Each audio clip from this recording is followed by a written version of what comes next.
There was the coinage. There were some of those dark crystal metal objects, like the black crystal that's like a malleable metal, crumbled paper, and the northern light, which was the actual lamp that Faint said he would be taking. Oh, I do remember you mentioning those crystals. Do we know anything about those? Like, have we ever seen them before, or would we be like familiar with what they are? I think the only familiarity you all would have had at that point was with the actual, not a cult, the Black Swords. Wait, like we saw some of those when we were at the cult? I mean, not the cult? All of them had the same emblems that they were wearing as pennants. But I feel like it sounds like everybody basically took the gold, you took the lamp, and you walked away from the rest. I think we'd take the crystals because I wouldn't know what they were, so I would just assume they're valuable. Yeah, if it looked valuable, I would have taken it. Just for me, my priority was the lamp, and I don't know why I was so fixated on the lamp, but that's all I can remember from last week. I love lamp. Your character is secretly a moth this whole time. Oh, you worked him out. Oh, I'll have to roll a new character now. Wings, flying, so cool. The only reason why he's come to Icewind Dale is because there's no sun, so he can live his life without being overly distracted. So yeah, I'd say we took all the crystal beads. Yeah, and if there's like room on the sled, I think we would probably take like I think you said wheat or rice or something like that, and potentially like a keg of ale, if there's room. Obviously, not like sweating it. Yeah, the whole reason for the sled was so that we were able to take the heavy stuff such as the rice and the ale. Yeah. What was the... I know it's dogs, or there was some other creature that could pull the sled. What was the other creature? Goats, wasn't it? Yeah, there wasn't a particular creature, but the goats would be the option that you guys would have the chance for. So, in theory, and by in theory I mean this is something I can do, I could just turn into a goat. How long did it take us to get here? I think you all spent about 8 hours on the way there. But we had to find the path, so it would be significantly faster going back, right? I don't know if the word significant classifies for traveling inside of Icewind Dale.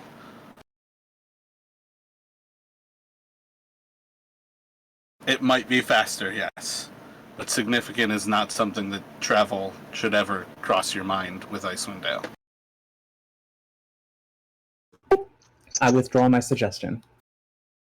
Significantly long.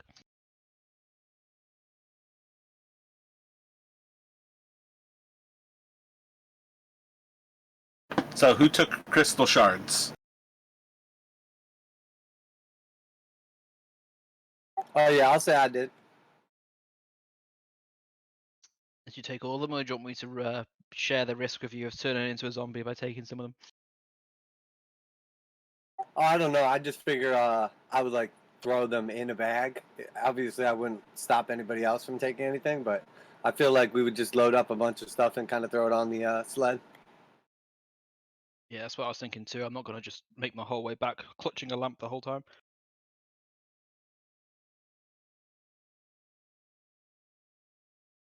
Alrighty, so that works. We can pick up with you all preparing to travel back. What is your thought with turning into a goat? Are you just trying to like kind of gather them up to keep them occupied? What are you thinking over there, Elephine? I can't do it long enough for it to make a difference. Just so I was saying, they could load me up with stuff and I could carry it, but it's not long enough. Okay, I got you. Unless we pause for an hour every 2 hours. It's really cold here. Let's not do that.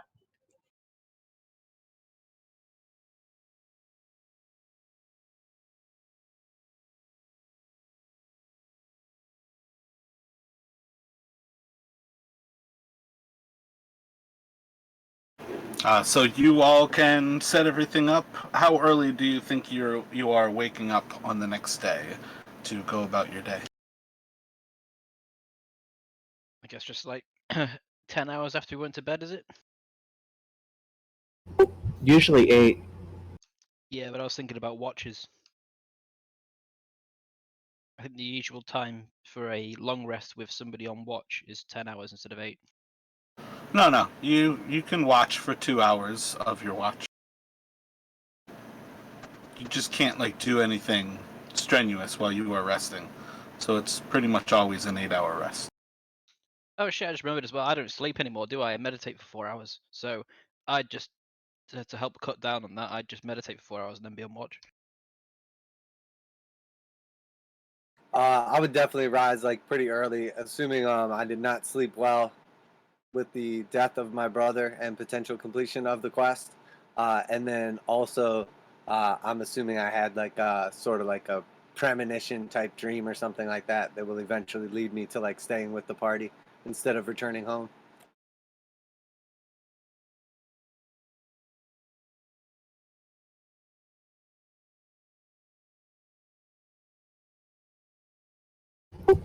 Also, should we burn the bodies of our fallen companions?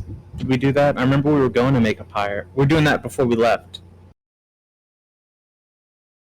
Oh yeah, I think the plan is once you were all set to take apart the drawbridge and turn that into the pyre for Karis as well as Eli.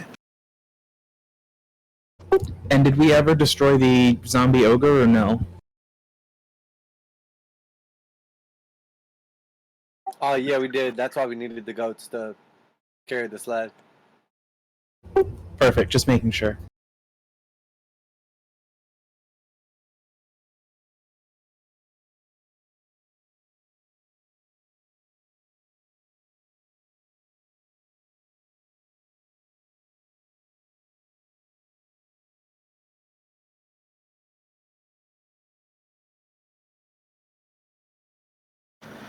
Alrighty. So, assuming that you all get up around like 6 or 7-ish, and that's when you start to prepare the process to create the pyre for your fallen comrades, um, you all, I guess, would probably be burning them somewhere in that kind of entrance area. You would pretty quickly notice that there is a blizzard picking up in this area. Do you want to move forward with the plans, considering that there is a blizzard?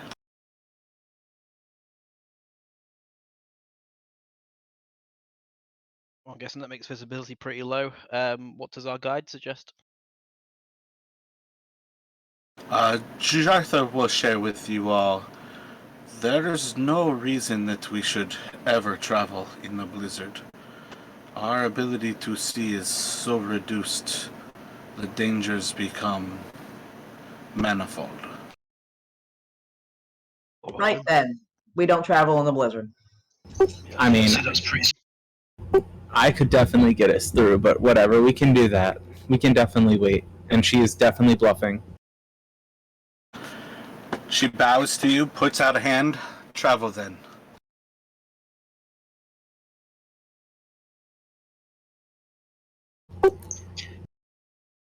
No, it's okay. I mean, I don't want to leave the party, just in case. What makes you think you'd be able to travel in this blizzard when this experienced guy can't? Sorry.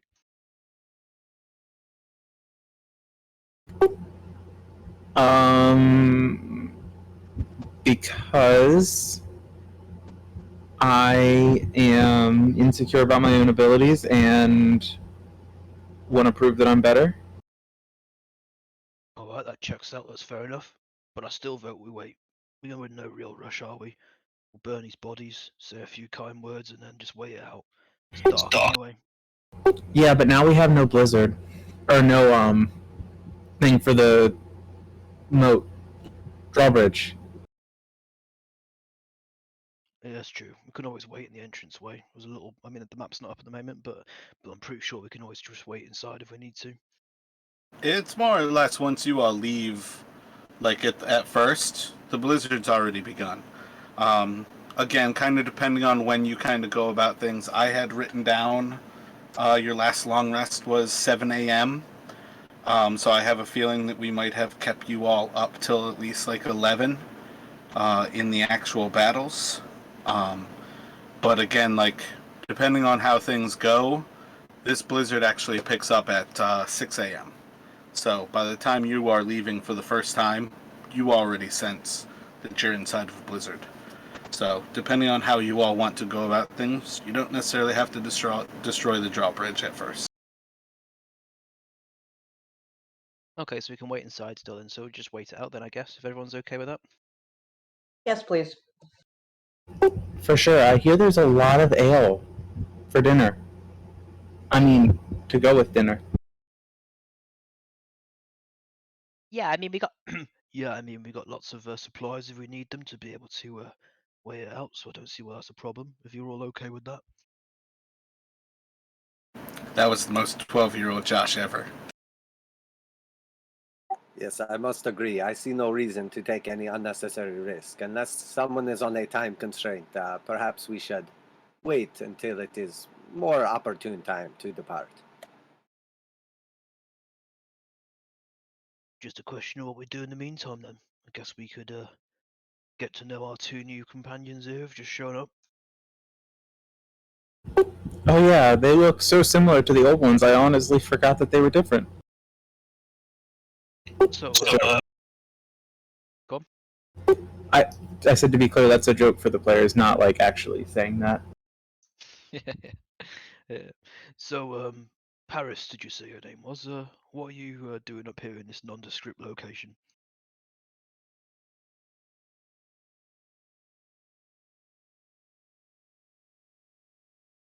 Wanted to explore the cold wastes because it's a challenge and I generally prefer warmer weather. But I am trying to see if my body can bear up to the cold.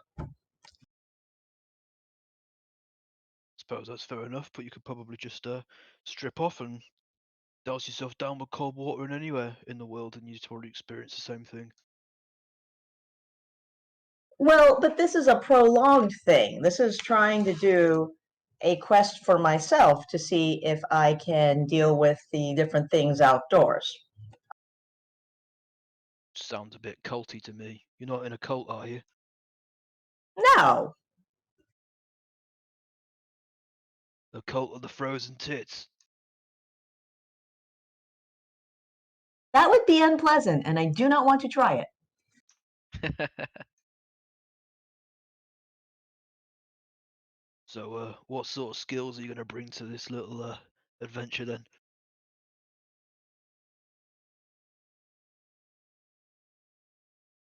I can hit things.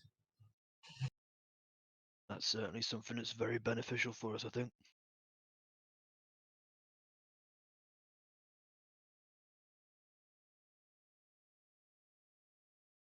I'm a good listener if somebody wants to tell a story. Josh, you like telling stories. Tell a story. Do I? Well, I'll tell you a story. So there once was this ship, and it put to sea, and the name of the ship was the Billion Tree. It's less of a story and more of a statement that rhymed, to be honest with you. Oh, there's more to the story. So the wind blew up and her bow dipped down. Oh, blow my Billy Boys blow. Alright, sounds like the kind of thing that should be sang at sea in sort of like a chantilly fashion. No, of course not. I made it up myself. So wait, hang on. About how many hours do you reckon we've got to kill with this blizzard? Can I do a survival check to predict the weather? Do you have the actual, what is it, druid craft to predict the weather? No, but survival had listed that. Is that not something I can do? You can do a survival check. You don't really have a sky to like do a lot to predict it though.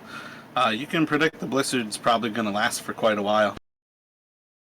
Alright then, if you've got a while, then hey Paris, you're a halfling, aren't you? I've got a story you might like. Should take 7 to 8 hours. All right. Story of a group of halflings just like you who had to take an enchanted ring to a faraway location. A rope? No, an enchanted ring. Oh, We right. started as an enchanted necklace. Was it a necklace? Was it? I haven't heard it in quite some time. It's a long story, you see, so I've only really heard it twice. Yeah, it was like an enchanted necklace, and they weren't exactly halflings. They were like bobbits. Yeah, that's right. So, Mr. Dilbo Daggins of Dag End announced that he would shortly be celebrating his 11th birthday with a party of special magnificence. There was much excitement about it in the Thobbiton. And I go on to tell the story of the Lord of the Rings trilogy for the next 6 hours.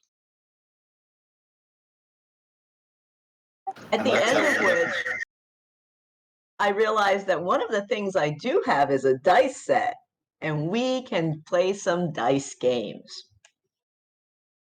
You guys know that as soon as you stop role playing, we can actually fast forward through time, right? Sure, let's do that because I don't know any dice. You guys are welcome to play dice games, but I just want to let you know. You are all a truly strange group of individuals, but I must tell you the truth. I am curious what has brought you all together, and more importantly, what brought you with my brother to this place. Well, we all came here by boat not too long ago. We've all got different reasons for being here, I think. And yeah, we met on the boat. We all got a bit talking and realised that we were all headed to the same place for different but similar reasons, and we decided we'd group up. We didn't make it too far before we got to. Hang on 1 second, let me get my notes up. Excuse me. Care Denival. And yeah, when we got there, your brother was a bit of a celebrity, it seemed. They were quite interested in his books, so we were welcomed in, given a place to stay. And shortly after that, we moved on to Care Koenig, where we found out there was some thievery afoot, amongst other things. And on a quest to understand who's been doing that thieving, it led us here. And well, we found the culprits, we found the loot, but unfortunately, your brother fell, as did our friend Karis.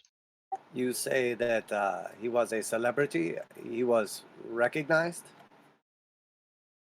Yep, that's right. Wasn't sure if it was a town speaker or just some noble or what, but the busybody higher ups in the care seemed to be almost expecting him, and they were very excited to see he was here and welcomed him in. Interesting. I don't suppose that he warned you all that you would now be in danger. It is not good that he has come this far and was recognized. I don't suppose he mentioned the name of the book. He did, but I don't appear to have written that down in my notes, or at least I think he did. The Hellbent Highborn, does that ring a bell? That's it. Sounds very familiar. Were you seen with him by those that recognized him? I can only assume so. Well, I didn't see my face, but they saw me with him, yeah. Well, Same as Alfian over there. let me warn you that you are all in great danger. He is a wanted man, and there are no doubt assassins looking for him. Other than myself.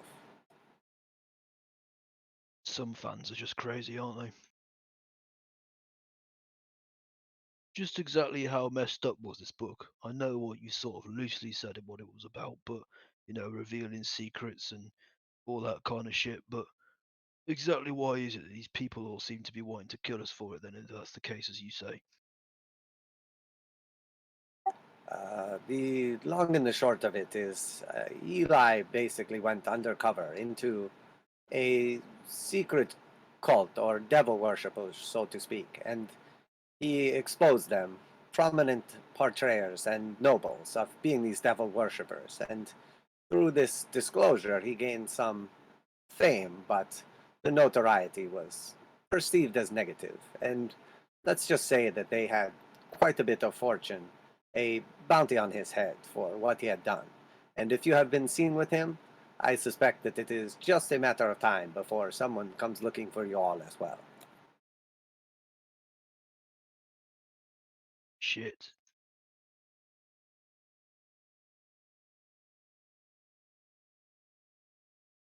So what exactly do you propose then? We go and murder them all or what? Uh, don't suppose that there is an easy answer. Let's just say that they are very rich and very powerful people. Before I came to this land, they exacted revengeance on not only my monastery, but my family as well. That is why I was tasked with seeking out my brother, so he could repent for what he has done. Yeah, but surely now your brother's dead, they're happy and they've got no reason to pursue us. Yes, of course, as long as they know that he is dead and believe you when you say so. Suppose we could take something of his to prove that he is dead.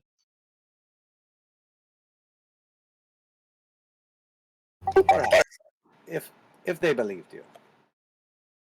Or we can just do what I always do in this situation. We all fake our own deaths and then just take on new identities. I feel as though it's a bit of a leap from what our real capabilities are. We don't all seem to have the ability to, adopt other people's identities as easily as you do.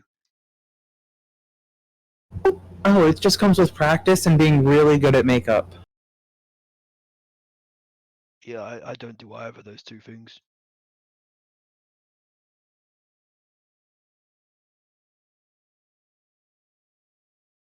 Maybe smear a little bit of camouflage on my face from time to time, but definitely no makeup. Yes, but I am proficient at it. Kind of. I'll do it and everything will be great.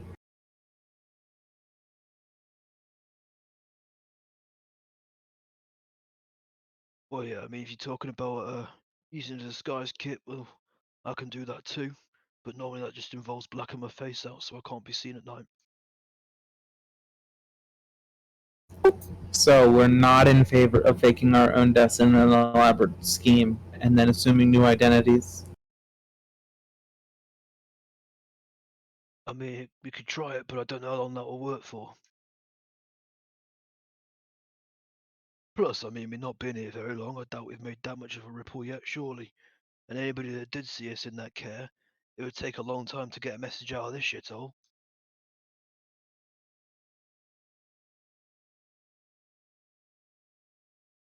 Yes, perhaps they will not find us or lose the track somewhere along the way. I just felt that you all deserve to know, as they have already killed quite a few people, powerful people, and coin is not a problem for them, so.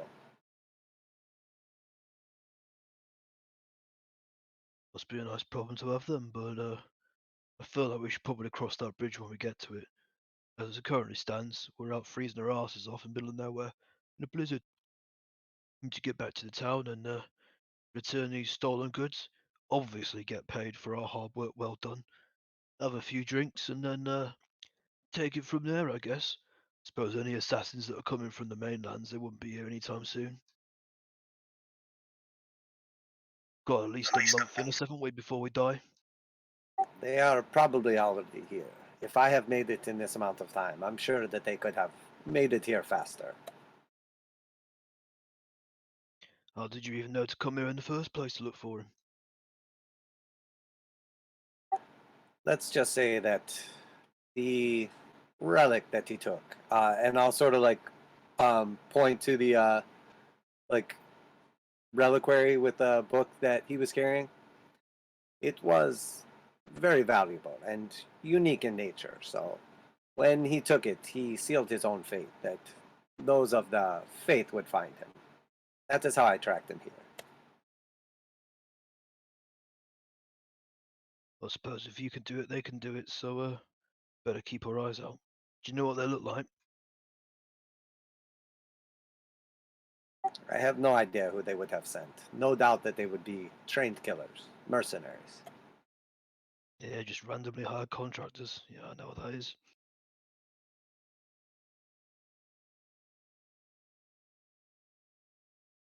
I'm sure that there is nothing to worry about. These lands are they are controlled by oil, and she will guide whatever destiny is meant to be. Yeah, the way I see it, we'll all be dead in a month anyway, so don't really matter.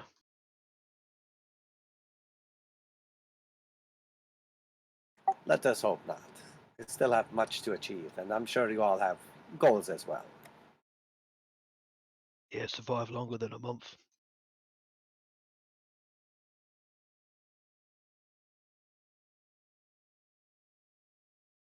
A man of my age has only got a few certain requirements left in his life.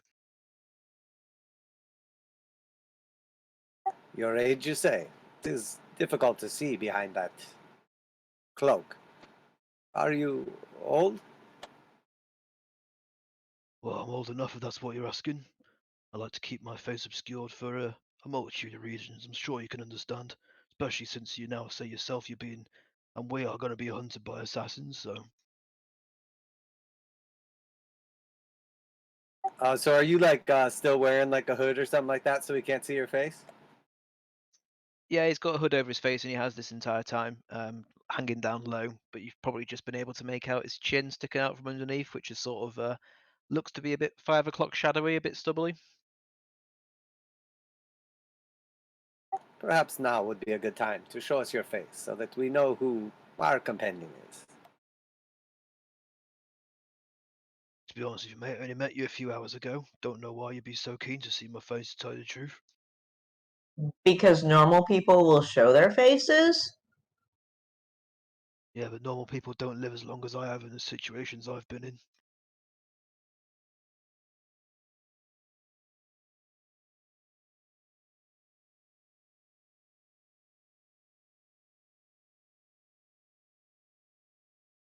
Besides, you know, it's cold. It's keeping my face warm. It's actually not that cold. I'm rather enjoying it. Well, cold heart, cold soul, maybe, eh? Yes, something like that. Not me, though. I'm definitely feeling this cold. So, you know, keep my eyes warm and that. Sorry, that was actually me laughing at keeping my eyes warm as an excuse to keep his hood up. Fucking hell. And he'll like look over to Elephine. And what of you? What are you doing in these lands, if you don't mind me asking? I am earning money. Ah, I see. And how has that been going so far? It has been going. So you travel to a desolate place in the middle of nowhere with a very small population to earn coin? Yep, that sounds out. That sounds right. That checks out. Yes, that makes perfect sense. If you are wanted or forbid from traveling anywhere else, perhaps. But other than that, I dare to say I don't see a reason. Well, sounds a bit suspicious to me because I'm pretty sure there's every other location on this planet. There's a better place to go for coin than this, where they haven't even got food. What are you talking about? This is an untapped market. You're untapped for fucking trout. I think you mean on tap for trout. Yeah, I accept your correction. Yeah, there is a lot of fucking trout here in there. But I see suspicion in that because you definitely didn't come here for coin. Take it from somebody who's done a lot of shit for coin. Do you have an example list of things you've done for coin?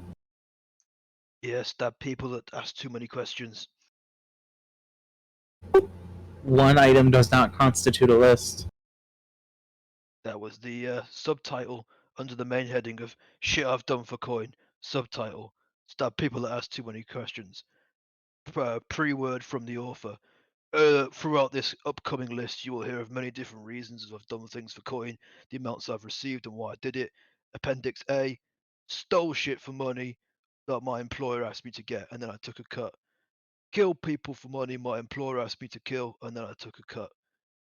Put things in places where they weren't supposed to be so people look suspicious for money, and then I took a cut. Etc., etc. Dedicated to my loving son and wife. You are a strange group of individuals, but I find you strangely entertaining as well. So, well, this is not the ideal situation for any of us, and trust is obviously lacking. I'm glad that we have found ourselves here together, regardless. Well, yep, and as long as the blizzard keeps us here, we'll all be together. You're planning on heading off soon, aren't you? Yes, very soon I will head back to the mainland. I have business to attend to in Waterdeep. Is that business calling off the assassins that are coming for me for no reason other than being associated with your dead brother? Unfortunately, I suspect that they will never try. Stop trying, I should say. Uh, they're tasked with killing my brother, and because he is already dead, they will never be able to get the reward, so they will probably pursue him endlessly to no avail. Well, bear with me on this one, because it's a bit, of an idea, bit out of the left field, and also I really like the guys, so it's a bit of a strange suggestion from me. But what if, right, this place is really cold, yeah, like a freezer. What if we cut off his head? Now stay with me, and we kept the head on ice, and then whenever assassins came, we just held up the head like, "Hey, he's dead. Here you go. Take that with you as proof," and then we're fine, right? I will just ignore your comments. No, that has merit. Let's revisit that. Now, like, I appreciate it's not the most respectful thing to do with his body, and again, I did like the guy, so I'm not that comfortable about it. But if it means that you get to live and you get to claim your royalties from your brother's book, and all you other guys get to live as well, then I see there's some merit to it. Myself personally, it is just a bit of a starter for 10 of an idea. We could workshop it a little, maybe a finger or something instead.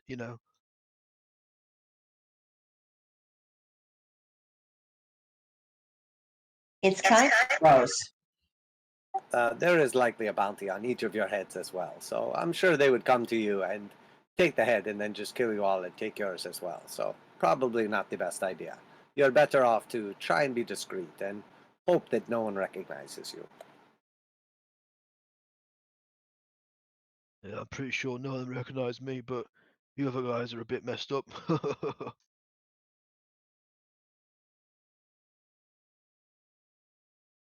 Then I'm sure you'll be fine, but I felt that you at least deserve to know that you are a wanted man. But I suspect anyone in these parts is probably running from something or someone anyway.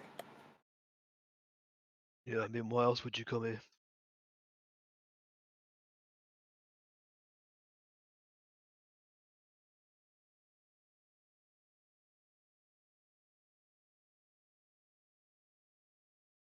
How often is Elephine stepping out to check the weather?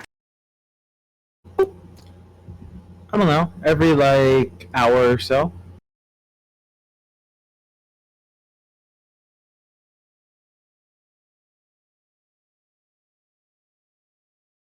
Every hour? Let me get 4 more checks from you at this point.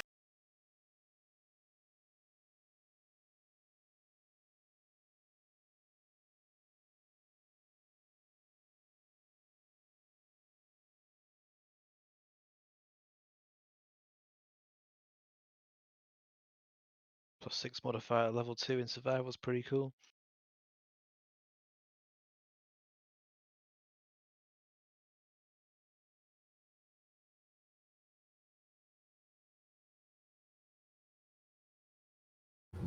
Benefits of the changeling +3.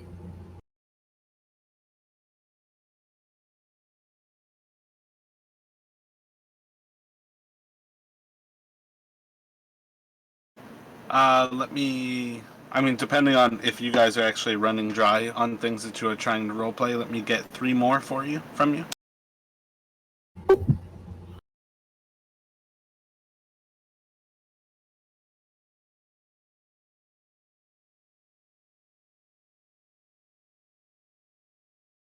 Yes, while I rather enjoy getting to know you all, it is clear that any information you care to divulge has already been so. At this point in time, we are just being cordial.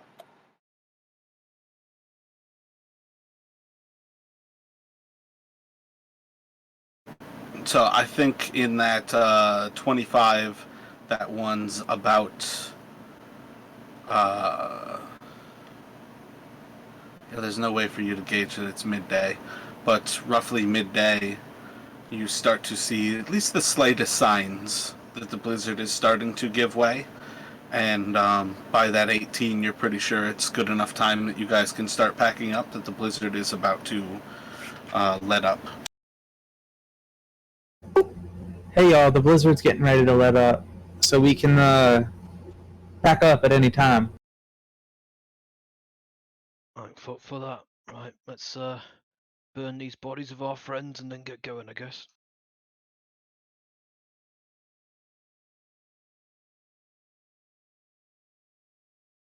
So yeah, we use the moats to well, first we drag out the desk to use as the sled, and then we or was it the moats we're using as the sled? Either way, it was wood being collected for the funeral pyre and for the sled, and then moving on. All the furniture was stone. The wood there's an actual sled in there. Okay, very good then. So the actual sled for sledding or sleighing, and then the moat for burning of the bodies.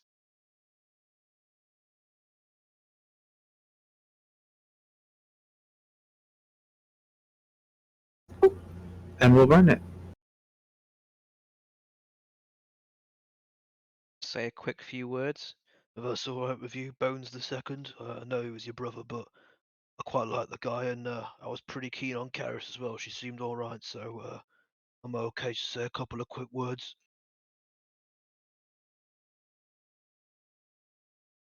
Of course, this is only a tradition to pay respect to the dead. All right. Eli, I know you was Sir Bones. You're a good guy. You're a good fighter, and I thought you were all right. And I'm sorry you're dead.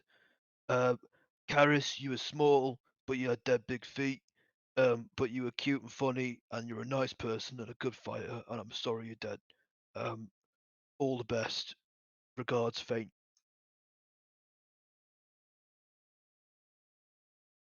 I'm just gonna sort of bow my head and move away, and then give a nod to Ezekiel.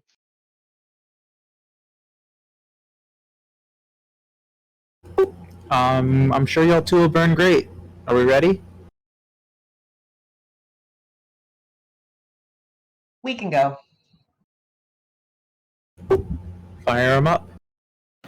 Go for another round of survivals.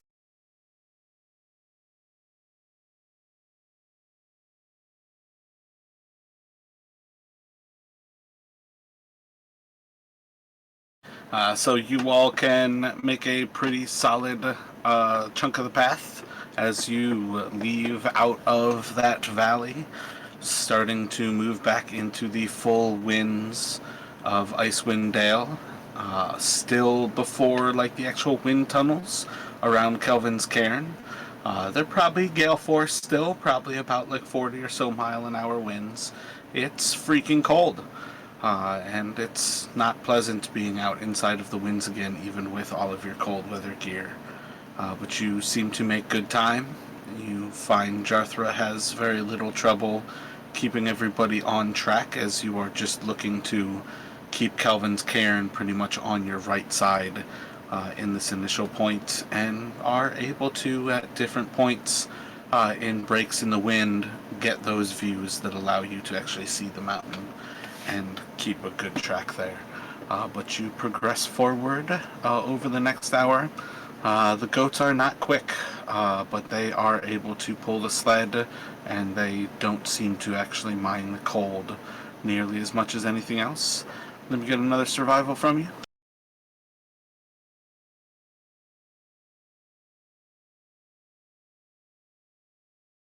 Nice rolls.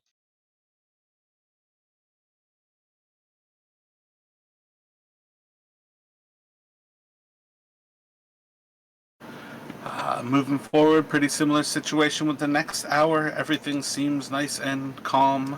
Moving forward, no big changes in the weather. Everything's going pretty nice, and you are able to kind of make yourselves up to the point where you are in the initial arms of Kelvin's Cairn along the north side, and at least approaching a pretty solid point of the way. Another set of survivals here.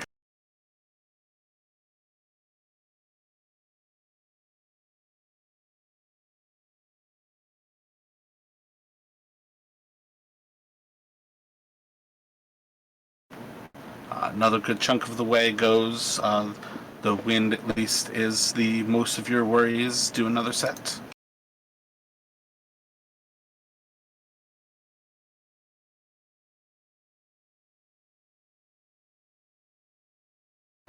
Progressing through pretty seamlessly. Everything is going pretty well. You're probably, when the wind does break and you start to see through the clearing, you pretty much are kind of evened up north to south about halfway past Kelvin's Cairn at this point. Another set.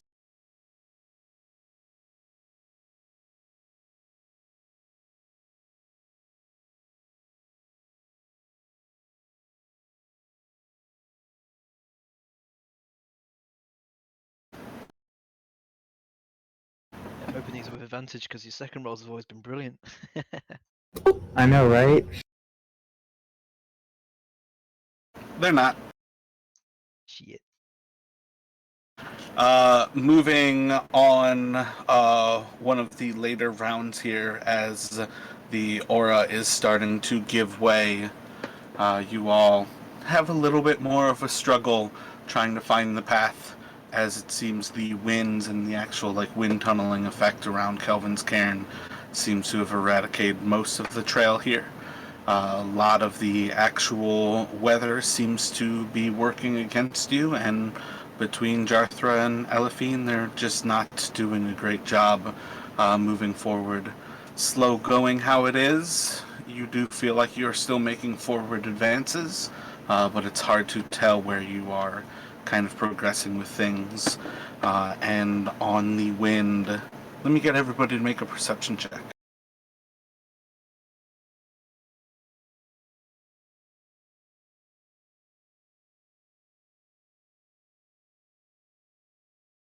Ezekiel, Elephine, and Jarthra are all pretty sure you hear wolves on the wind. Another set of survival.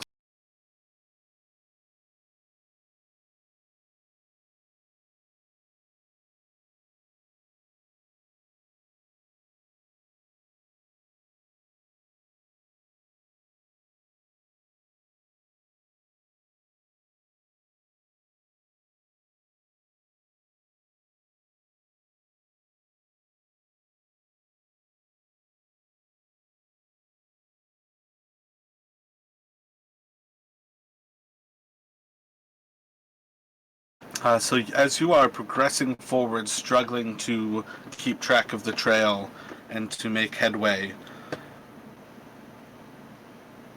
the conditions worsen. You start to lose the ability to really see much more than about 30 or 40 feet ahead of you before the winds pick up, and it feels like the blizzard is kind of picking back up around you. You all are still hearing the signs of the wolves. Now everybody is picking them up. It seems like there is howls on the wind.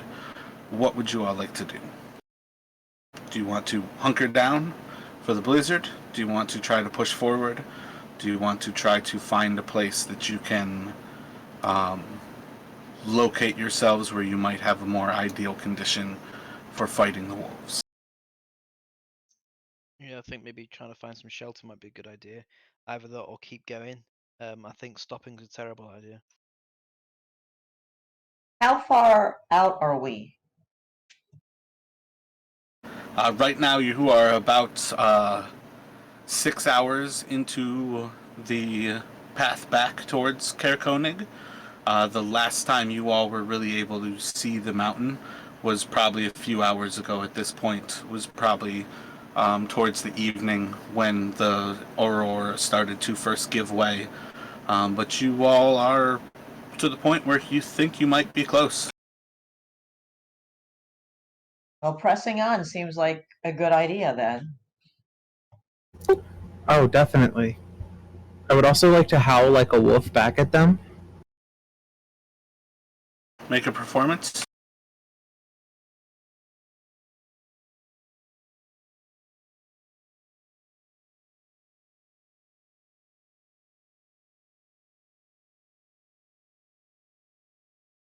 You do an excellent wolf howl.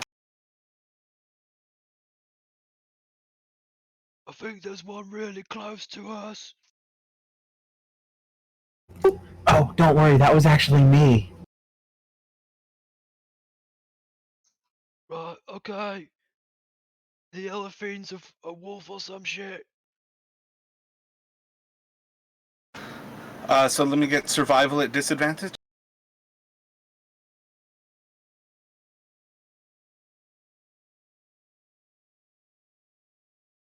What is the marching order? I assume Jarthra and Elephine are towards the front. Most likely, although I don't want to be. Alright, I'll go behind them then. So I'm right behind them both. So I guess, yeah, third. Okay, that makes me bringing up the rear with my short feet. I guess I gotta make sure that I'm keeping up with you. Long feet, Little short one, leg. stay in front of me. I don't want you to get lost. I suspect with your size that perhaps if you went missing, no one would even notice. All right, that's probably a good idea.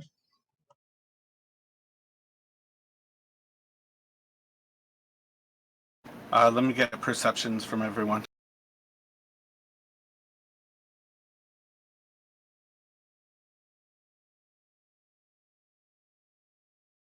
Alrighty, so again, this is a pretty large map. If you all can roll initiative, you are in the top left-ish portion of the map.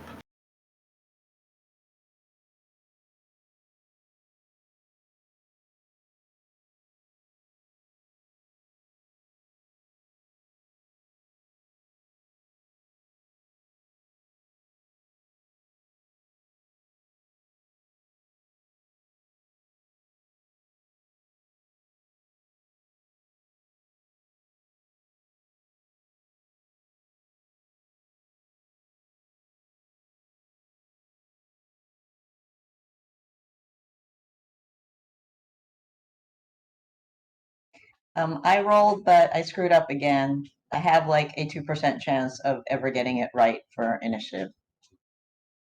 It's not a percentile.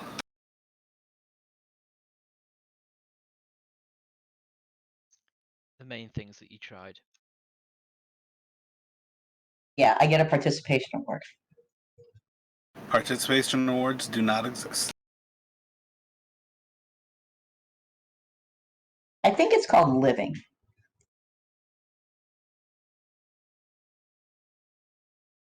I've been getting participation trophies for that all my life.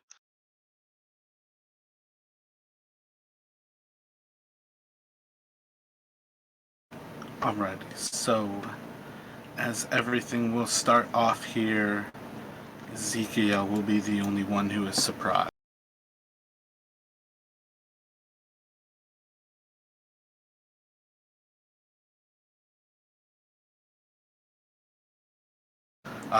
Jathra is going to call out. Yeah.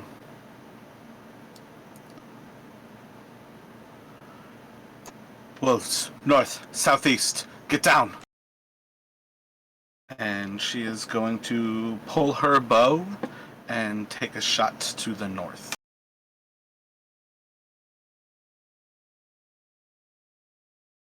As she goes wide.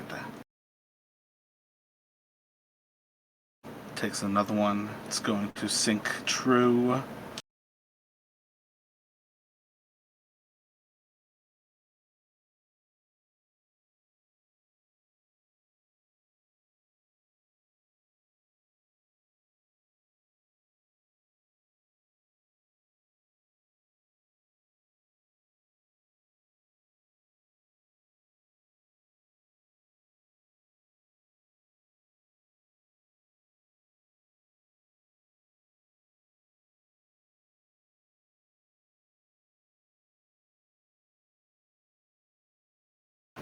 Running up on Paris.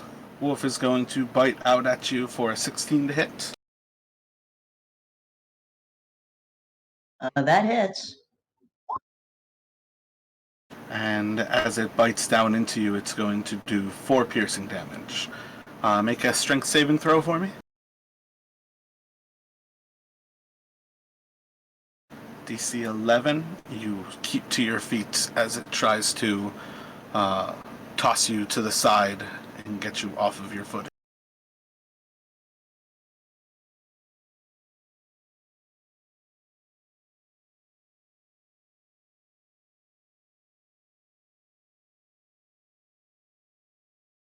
Another one is going to run up and try to bite into you as the other one is. And it will have a 15, 17 to hit, should hit. Yeah. Dealing another 6 piercing damage to you. I guess And that's another like food. strength saving throw. This time you will fall prone to the ground. Elephine, what would you like? This one that is closest to me, I would like to do a guiding bolt.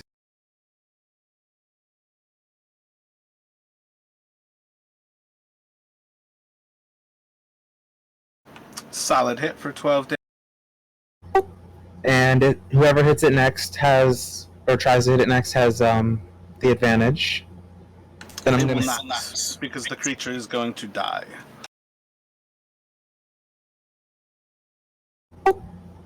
Well, that was easy. How bad does Karis look? I'm at Way half. below half. You probably won't die. I'll go ahead and assume my starry form.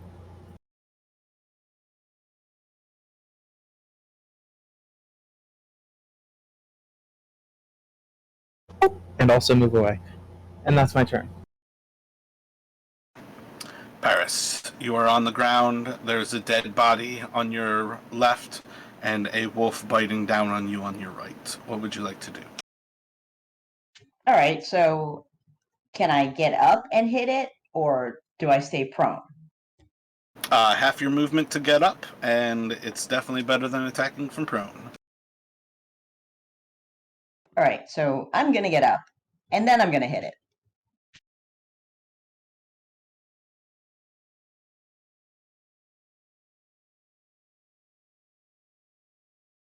As you try to strike out at it with your mace, you just kind of miss as it's attached to you, and it seems to be moving out of the way, trying to shred your flesh. All right, I can do unarmed strike, right? Yep, bonus action. Solid hit.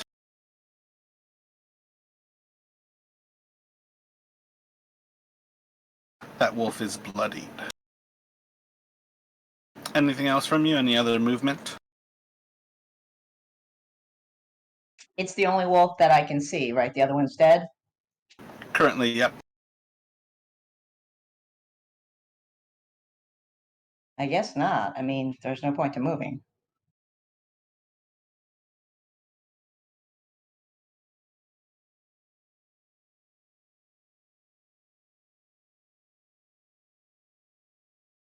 Another wolf is going to run up to you, Karis, and try to bite down on you with a 17 to hit,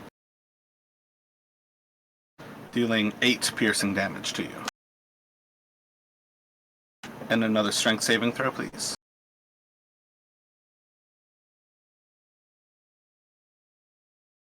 Once again, she falls prone. Faint, what would you like to do? I'm going to shout, "Oi, get off her!" I'm going to shoot at the one to the east.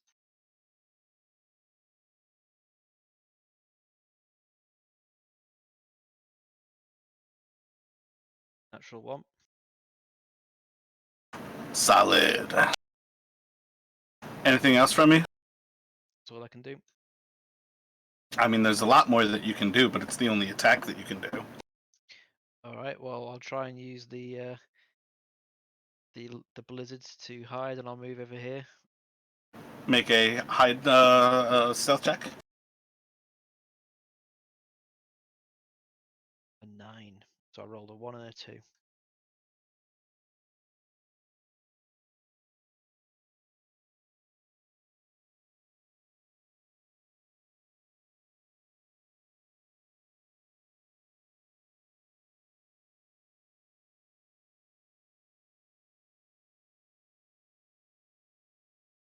Another wolf is running up to Karis. As it tries to bite down into her as the others are shaking her. It just can't get a hold of her flesh. Ezekiel, make At some point, there are too many wolves, and I'm small, and they can't all fit. Yep. And they're a pack that is trying to shred you into pieces and walk away with each one having a limb in their mouth. Ezekiel, make a perception check for me. While you are surprised by the wolves, you don't have any sense of being surprised by the fact that right now Karis is being shred to pieces. I don't want to say that you can take actions against the wolves right now, but you are more than welcome to help your friend. Do you know what I mean there?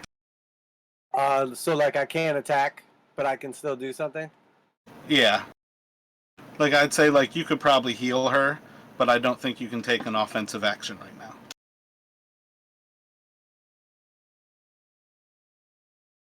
Because otherwise normally you would have been surprised from that perception check and their stealth.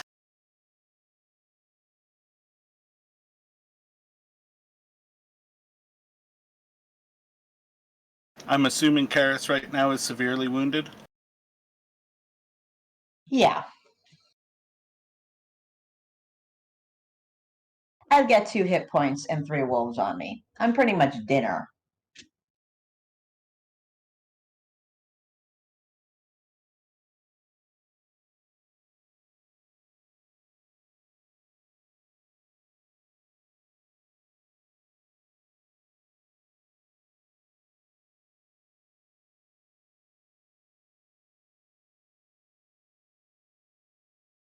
Okay, you kind of threw me off with that. My bad. Hang on a sec.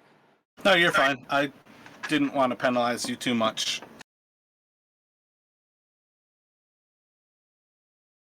Yeah, I thought I like already had got bumped, and that's why because we both had 11. But I get what you're saying. Like they were in between me and Josh.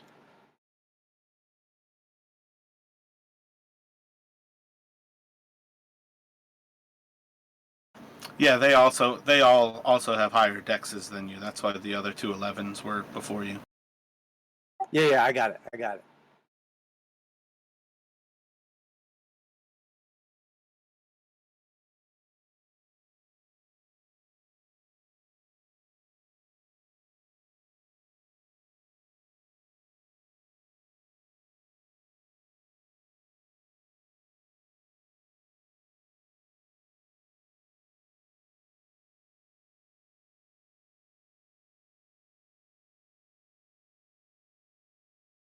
Okay, I will just take the dodge action.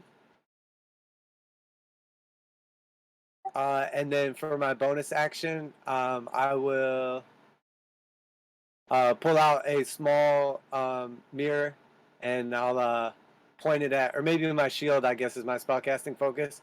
So it has like a little mirror portion on it, and I'll point it at Karis, and I'll yell out, "Oral, shield this one from the evil of your lands," and I will cast Sanctuary on her.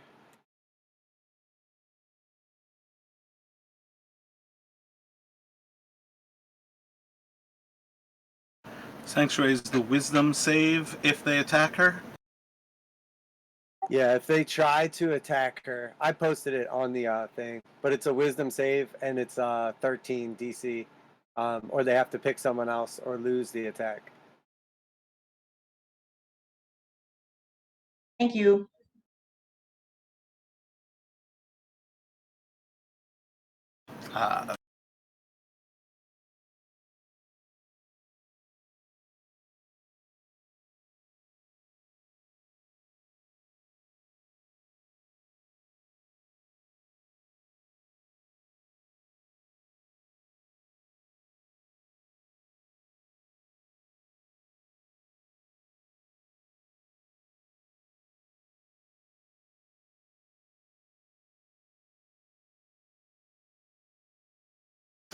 Uh, Jethra is going to step away from the wolf that is charging into her, and it's going to bite at her. And she's going to put an arrow into the same wolf that she was shooting at before. Miss it, and another will hit. And I think that should kill it. Yep, that'll take it down.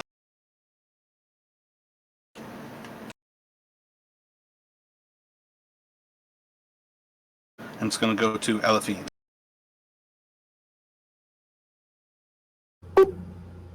Okay. I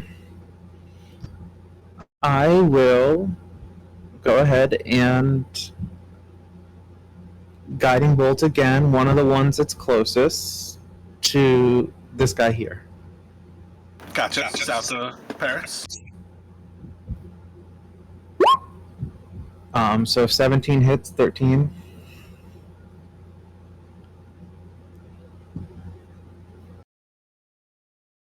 Solid hit, and once again, it's going to kill it. And then for my bonus action, I'm going to target this one over here to the left. And shoot a starry arrow at it. So if a 19 hits, it takes 10 damage.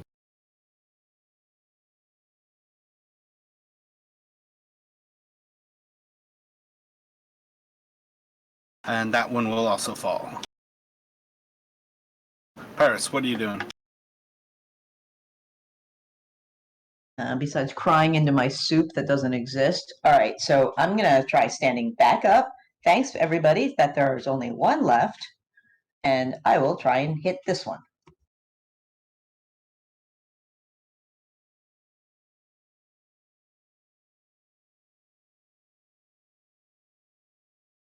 As you strike out at it, it is able to move out of the way.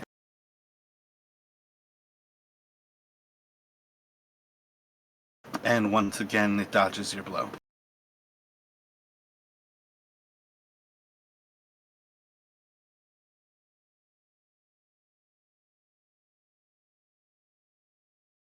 And it's going to run away from both of you if you would like to take reaction.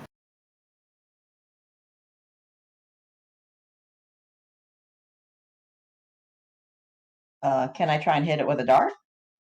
Or a mace? I mean, I'm not sure here. You have your mace in your hand. You can strike at it with your mace.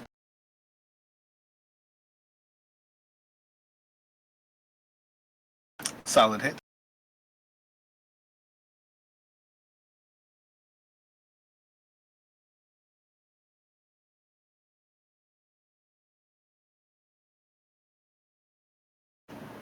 Ezekiel, do you have any interest in striking out at the wolf as it runs from you? Yeah, I'm just reading something.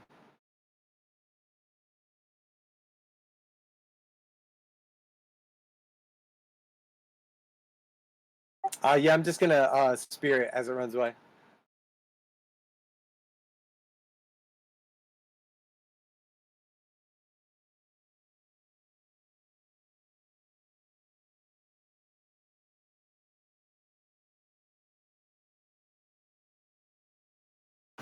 As you jab the spear into the wolf, into its hindquarters, you're able to pin it to the ground as it exhales one last breath before ceasing to move.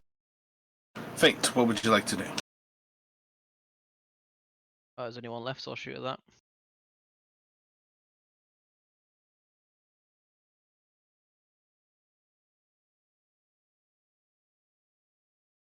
And that ends my turn.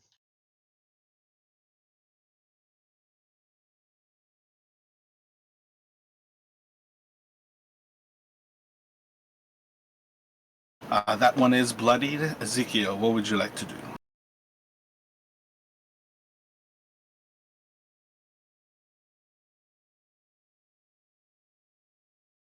So it's just that one we can see now? Yep.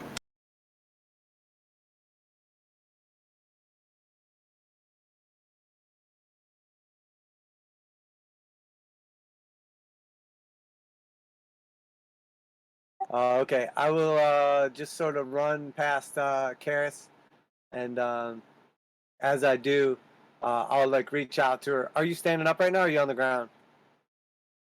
She's up. Okay, I'll like reach out to her and like put my hand on her shoulder and just say, stay behind me, little one. I will protect you. And I'm gonna do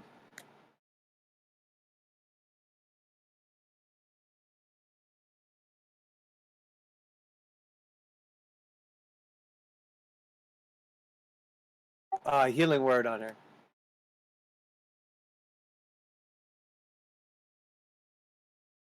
That's a big ass healing word. Do I get 9 hit points back? I assume you are no longer bloodied?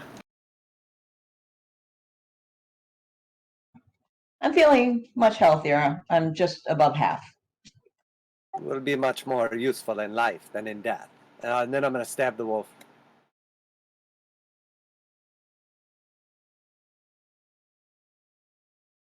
Describe how you kill the wolf. I like look back at her as I heal, and then I'm gonna like Superman Achilles spirit jump up in the air and like hit it with my shield, and when it buckles back, I'll just put the spear like straight into its chest cavity.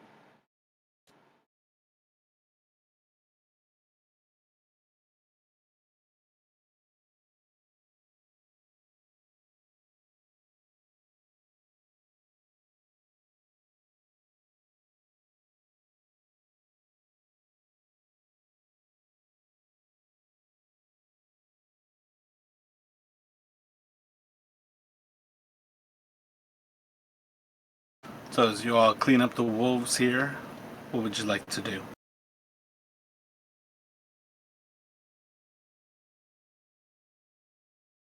Got any room for meat on the sled?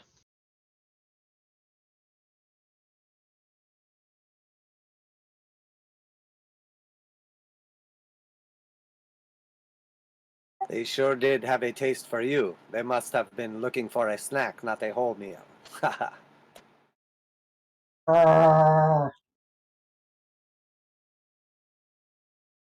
You see, it's funny because you're small. Yeah, I know.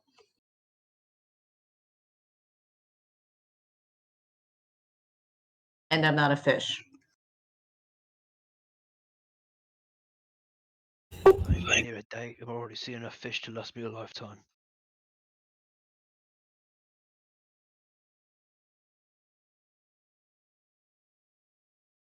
You definitely took the blunt of it. They must have caught your scent. Are you okay now? I'm much better. I don't want to run into any more wolves.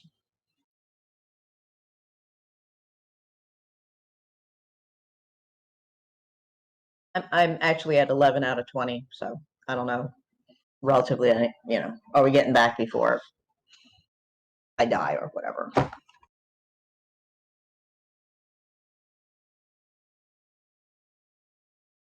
I mean, you're probably fine. Between her having an advantage and me having +6, I don't think we're likely to roll that bad again.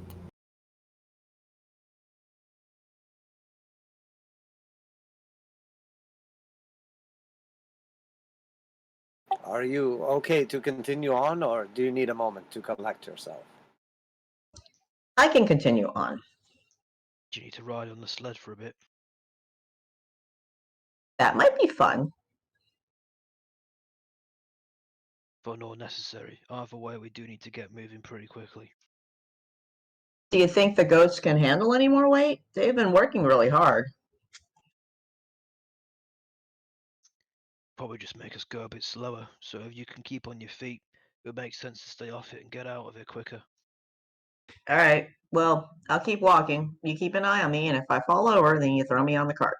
Please. I'll do what I can.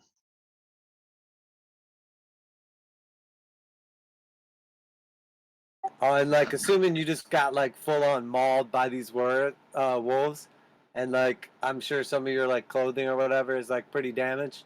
I'll just sort of like hold my hand out, and I will like touch whatever got damaged clothing wise or whatever, and I'll do mending on it to like clean you back up. Why, thank you very Oh much. shit! Erase the destruction that your creatures have caused on this one. Bring her back. And I'll just sort of like fix you up a little bit there. That was very much appreciated. Now I won't freeze to death, as well as bleeding to death.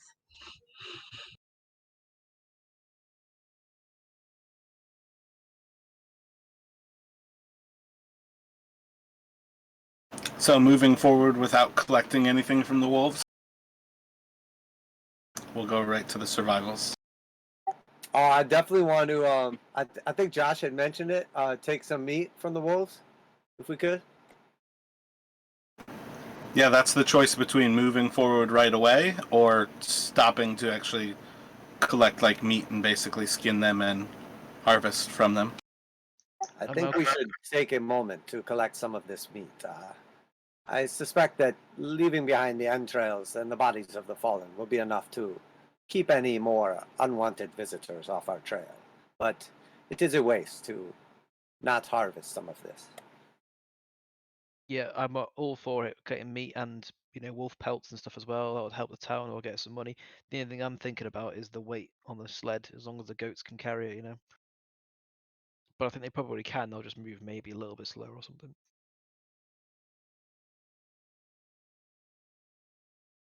Yeah, you all just have to make the decision.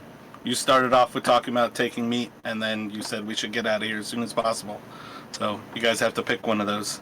If you are going to harvest meat, people with, I feel like you can do survival from Elephine,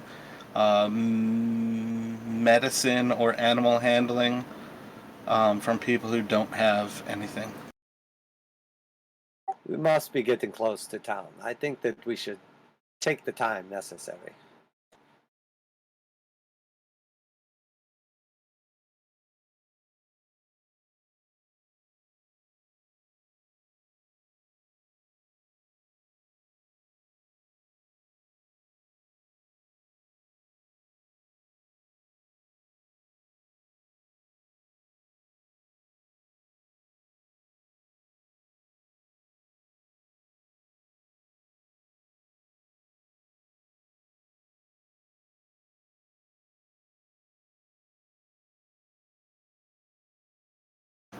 So spending an hour here, you all can collect. Let's see.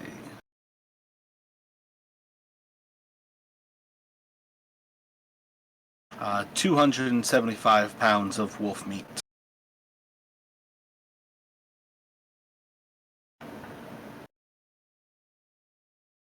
I want, like, I guess part of a tail, and I can use it on a hat. You do that.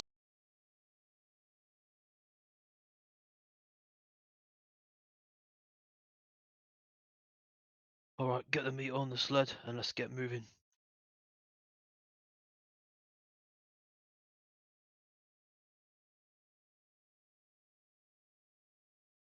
So if you are good to go there, we will progress back to survival checks.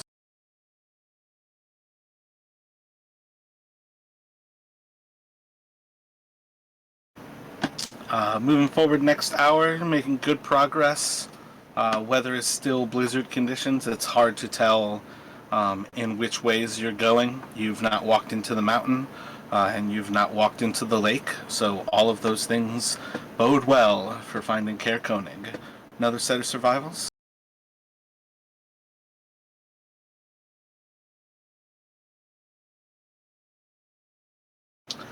And at about midnight that night, you all will be able to walk into Care Koenig from the north.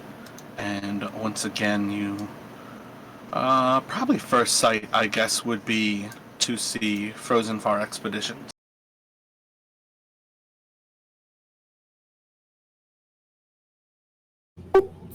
Kind of want to talk to the dogs again. To what? Talk to the dogs. Okay, that's what I thought.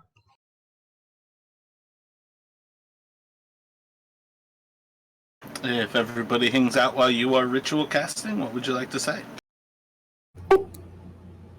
Hey, dogs. Still interested in only trout, or are you good with other things? They still talk about trout. Great. I'll leave. That's it. That's all I wanted to. Oh, I should tell the goats thank you.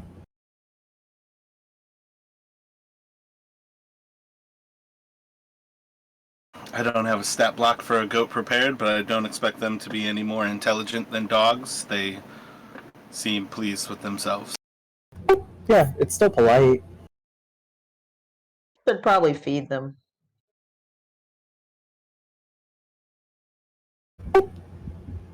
Yeah, they can eat meat. They can have a wolf. Goats eat meat? I thought goats eat, like, grass. I think Goats eat everything. everything.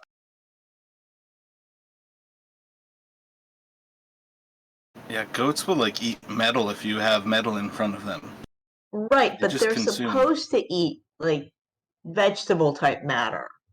Yeah, I don't disagree there. Perhaps we can save some of the lips and assholes for the goats, but we will not waste the good meat on them.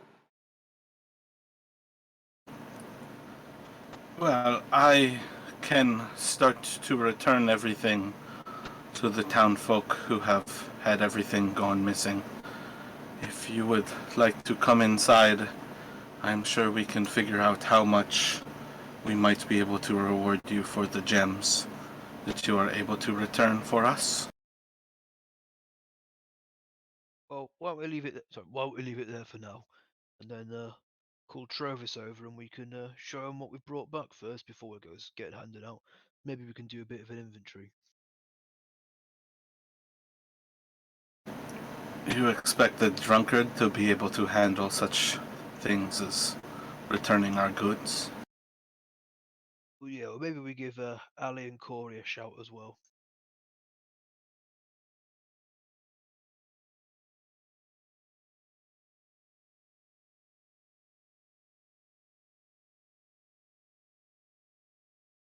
We appreciate your loyal services and for helping us to return safely. Be glad to settle up with any rewards possible, but we expect little from you. That was not previously agreed upon.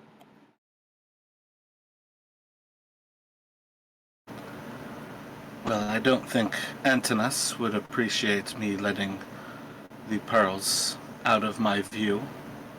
I will take them for this evening. You can return the rest to the townsfolk at your leisure. Who's Antonos, sorry? My boss, the owner of Frozen Far. Alright, I just named it down as something else completely altogether, so okay, cheers, I'll update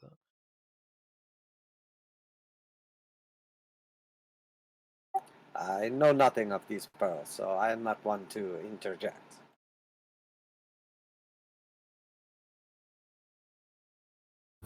Take them, take them. We just expect a minimum of 25%.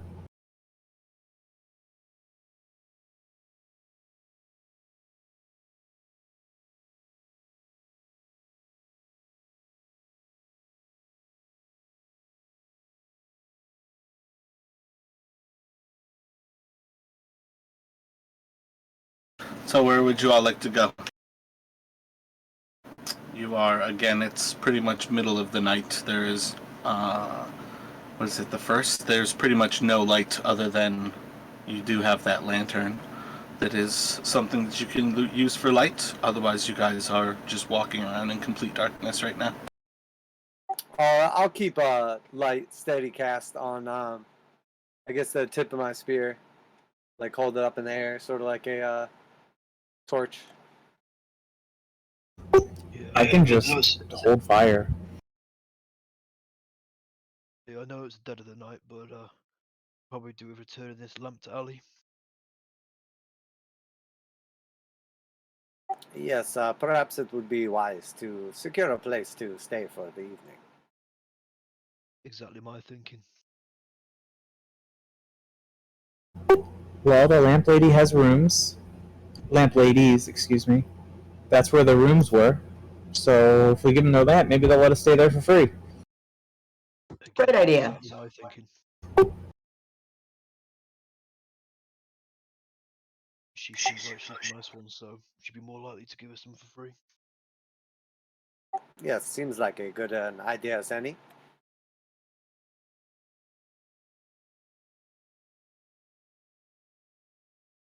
Heading on to the Northern Light. Yep. So you all can head to the familiar area of the town square. Head on through their double doors, unlocked. You can enter in. Otherwise, a calm, kind of quiet little entry area with a couple of tables. You will very quickly see that Trophus is passed out drunk in one of the corners, but otherwise there appears to be nobody here. I tap my hand twice on the counter and go ding ding. Roll a performance.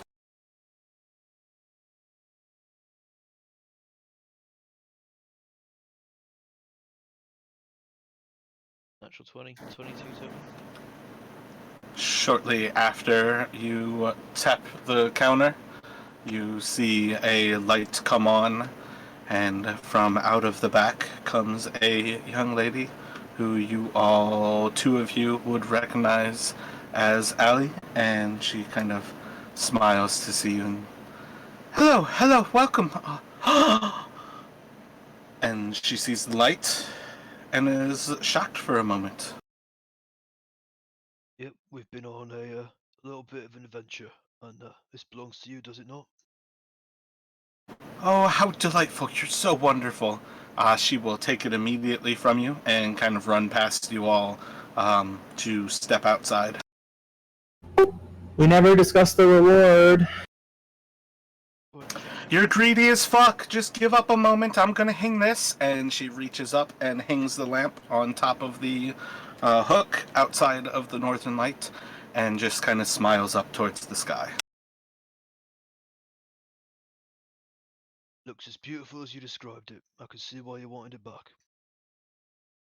And it's just changing colors from purples, greens, reds, oranges, and it just kind of flows through the different colors of the aurora. We're whole again. Excellent.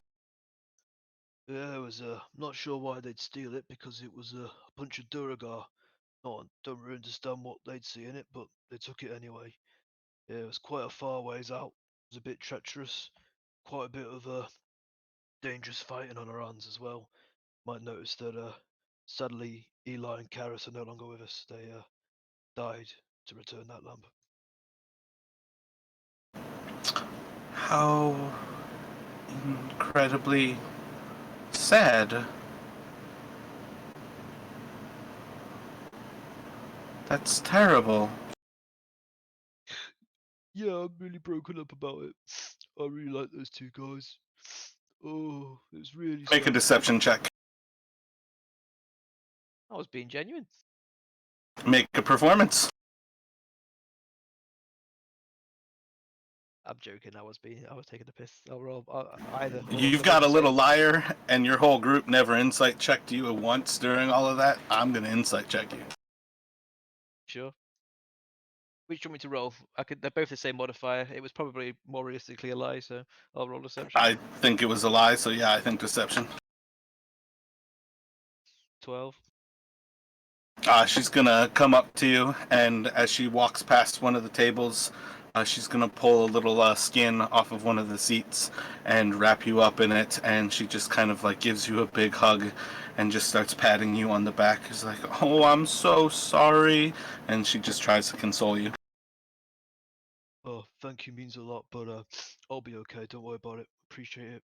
I have to admit though, we're all feeling a bit tired. I don't suppose you got any spare empty rooms we could just stay in for tonight? I actually have 4 rooms that have been waiting for you. We had hoped you would return quicker, but we've had them waiting. We didn't know whether you would come back in a good way, in a bad way, or at all. But yes, we have rooms for you. Do you need anything to eat? Are you famished? Can I make some hot tea? What can we do for you? Well, if you've got some tea going, I wouldn't mind. But we've actually managed to get some food supplies from the same place, so we actually have some stuff we could probably eat at some point. But if it's not too much bother, I wouldn't mind some tea. I don't know about the rest of the guys though. If you would be so kind as to prepare some meat for us, we secured some wolf along the way. I'm not much of a cook, but yes, we don't mind in the least bit. And she is going to run back to where you saw the light come on. You hear a very pleasant voice and a very angry voice, and about 5 or so minutes later, you see as Corey comes out from the back, and she'll take the wolf meat from you. Oh, good to see you, Corey. Sorry for waking you up at this time, but plenty of meat there for you too if you like some. Give you a break from all this trout.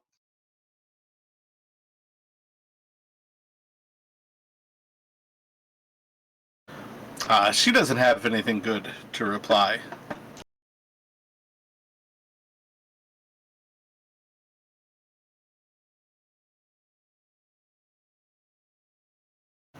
But otherwise, a few minutes later, Allie will come out with tea for you all. Thank you very much. Really appreciate it. Can I ritual cast purify food and drink on it? Most certainly. Allie is just going to stare at you as you spend the next 10 minutes performing a ritual. I just sip the tea.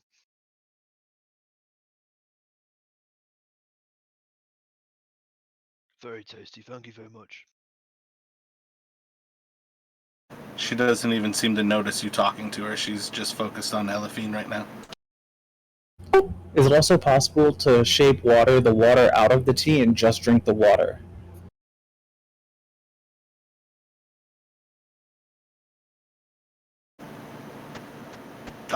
Do you want to ask for water?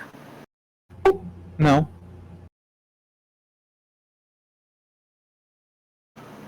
I think you could probably pick out the herbs, yes?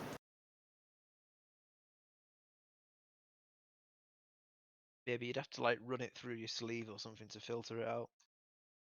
Because once it's steeped, it's kind of blended, isn't it? That's why I was wondering if I could use shape water, since it only affects water, pull it out. Yeah, I don't think that spell works how you think it is. Once you steep stuff into it, it's part of the water, but you can take the herbs out.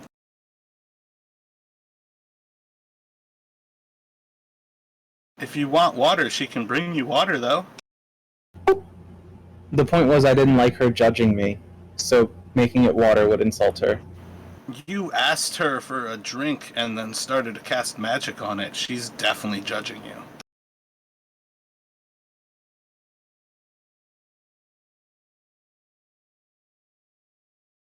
About 5 minutes later, Corey is going to come out of the back with 6 plates with wolf steaks on them. Did anybody want any trout with their steak? But of course, if you don't mind. If it's no trouble, though. I have a fine trout stew prepared. So one. Yeah, none for me, thank you. I'm all good for trout. This is plenty of food for me now, thanks. So Corey will come back out from the back about 5 minutes later with a bowl of trout for Ezekiel.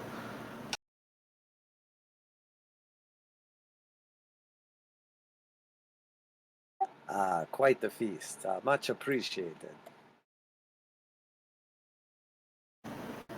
Around when the ritual is finished, Ali will say, "Oh, we don't really have coin or anything to reward you, but you are more than welcome to stay with us whenever you need a place to lay your heads down, and we would be happy to cook and prepare what we can. We perhaps cannot say forever, but for anything that it is worth, we will try to give you whatever we may, if we have anything to give." Yeah, we didn't do it for gold from you, to be honest with you. We were going that way to solve the crime anyway, and your offer of putting us up is more than enough, in my opinion. Very kind of you, thank you. Yes, indeed. Quite a generous offer, and we will gladly indulge. But of course, we would not overstay our welcome. We have much to accomplish, and I will be on the road soon again. I cannot speak for everyone. Yeah, so where do you plan to go next then? I will return to Waterdeep, return the relic to whatever remains, and make sure that it is secured. Don't suppose you know when the next boat's coming in? I am not sure, and to tell you the truth, I expected to be here longer, and due to the unfortunate circumstances before I came here, I'm not sure exactly where I'll be returning to.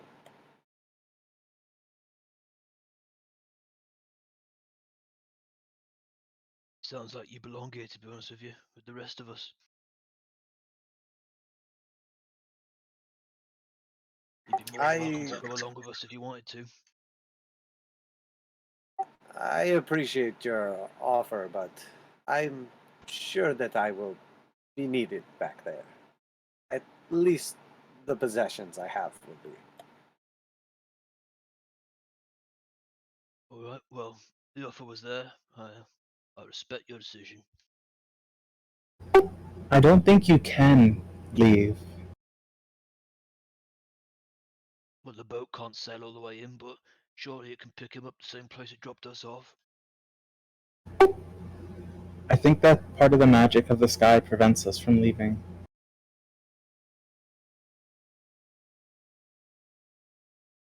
Perhaps, if you do not follow the Maiden of the Lands, but I suspect that because I respect her, she will allow me safe passage when the time is right, if it is her will.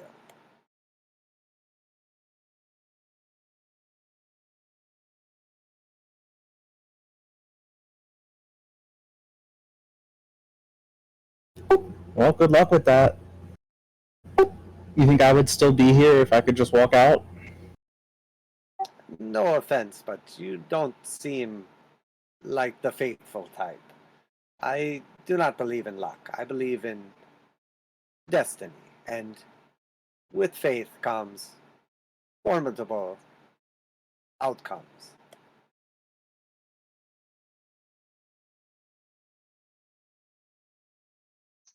Oh yeah? And what does my destiny say for me then?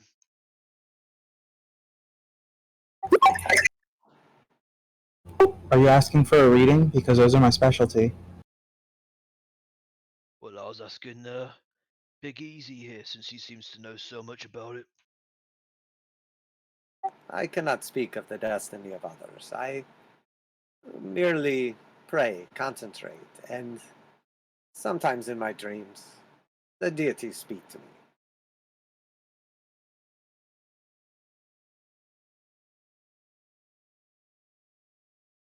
perhaps you should give it a try. You need not do anything in particular. Sometimes you just need to close your eyes, open your mind, and listen. Well, I'm not really one for the older God scenario, to be honest with you. Not really my cup of tea. And I take a sip.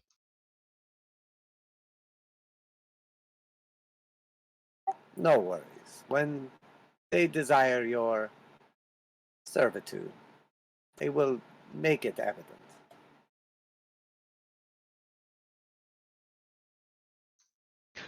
Gotta live long enough for that first. That's the first problem.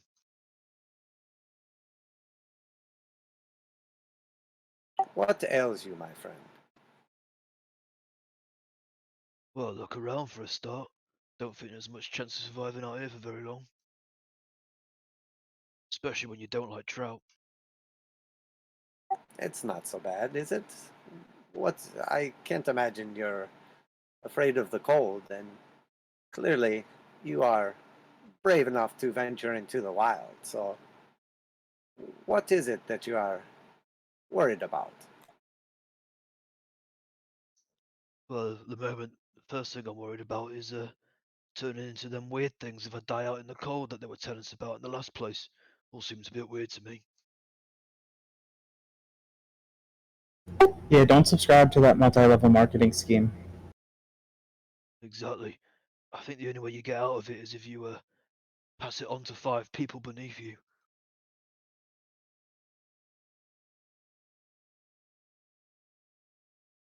Perhaps.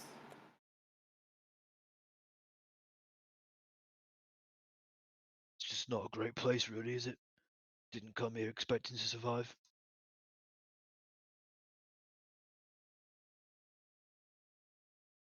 Why did you come here? Well, suppose the same reasons why anyone comes here, really. You know, criminal.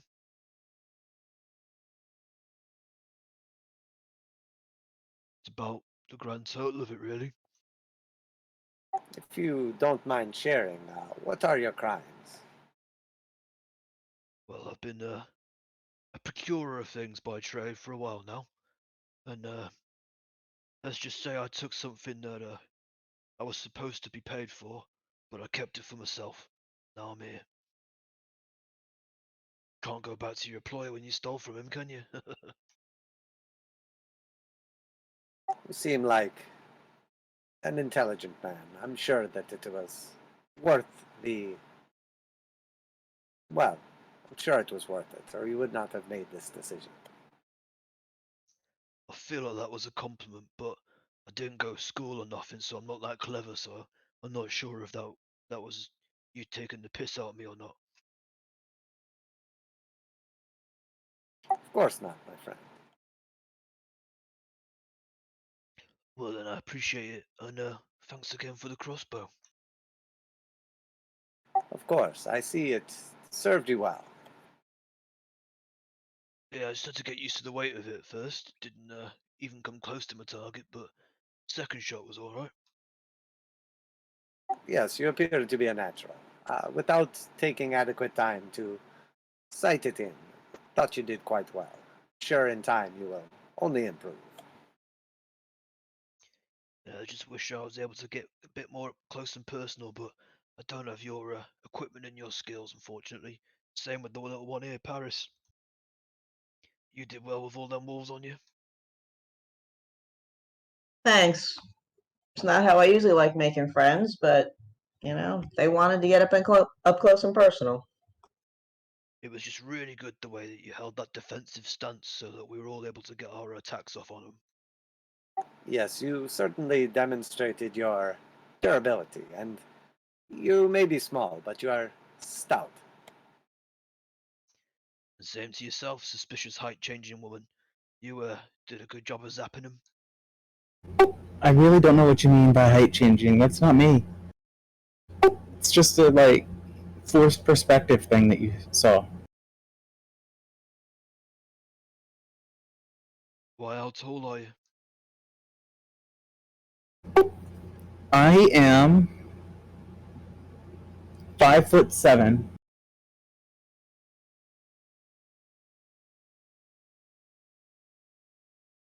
Yes, I'm only a little bit taller than you, so feel like I'm all right to gauge the fact that you'd grown taller than me all of a sudden.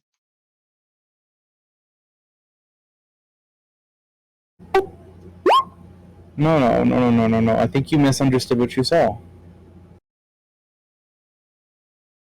Well, yeah, like 1 minute you were shorter than me, and you had been for the whole 8-hour hike, and then all of a sudden you were against that wall with your back to it, and you were taller than me, and you weren't on your tiptoes, I don't think.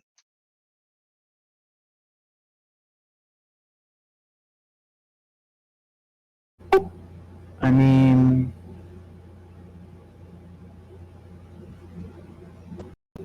so the goal when I did that was to do like the uncanny valley thing, get taller, not like significantly, noticeably, but um, Yeah, I got that, but unfortunately, because you're so close to my character, it's like you literally went from being shorter than him to just taller than him within the space of like a minute. So gonna be hard for him to miss.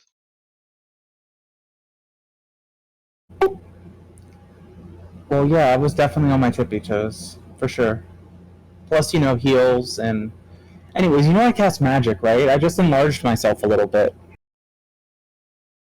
Well, that's what I meant. How else were you supposed to have changed your height? I don't know of any other way. Well, there's this surgery where they break your legs. Yeah, I've heard about that, but I don't think you had the healing time for that.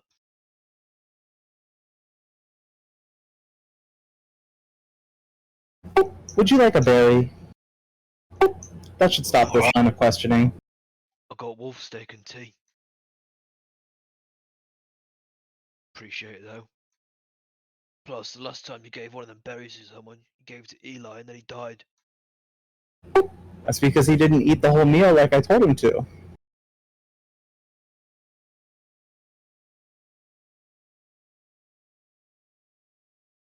It all seems very sketchy to me at the moment. I'm sure you can understand, don't mean no disrespect. And they'll lean into Paris, and I'm gonna go, Hey, don't eat the berries. Why not? Eli only ate one, then he didn't want any more all of a sudden, and he was hungry, and then he died. Oh. Correlation does not equal causation. Well, if it's repeatable, then it's provable, and I've got no intention of repeating it right now. Besides, why would I want to with this lovely cooked steak? Thank you very much again.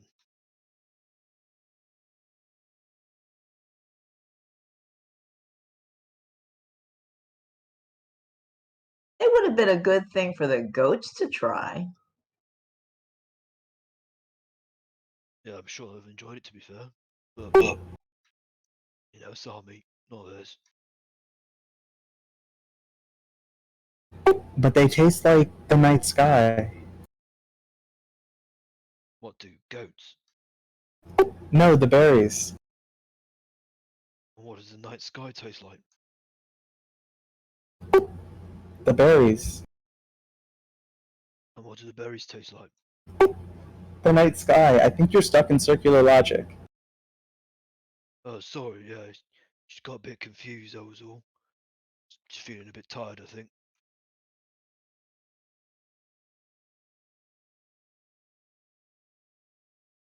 at what time is it at this point? I'm guessing it's like after midnight. It depends how long you all are sitting around talking. I think just long enough to eat the meal. So it's late at night.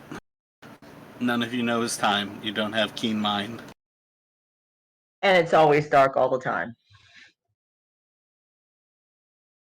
There's no aurora overhead. That's the only clock that you guys have a chance for. And it is a new moon right now, so there's not even much of a moon to see.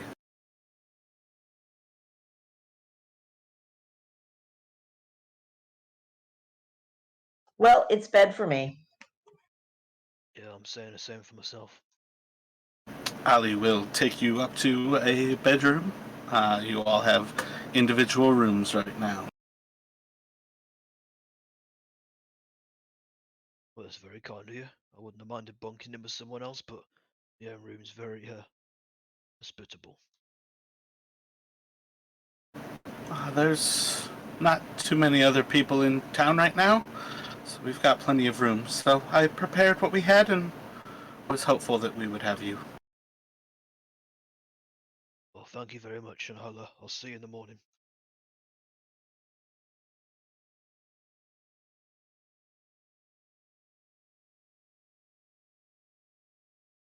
Just go into my room and go straight to bed, basically. Sleeping with my cloak on, with my hood up.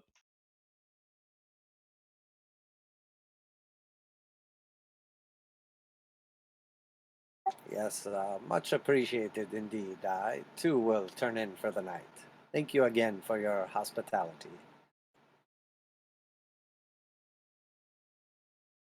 Assuming that you say that while Ali is still taking them upstairs, Corey just looks to you and she looks at all of the plates and she's like, yeah, fucking hospitality. Perhaps you would care for some help in the kitchen. I could assist you with the dishes.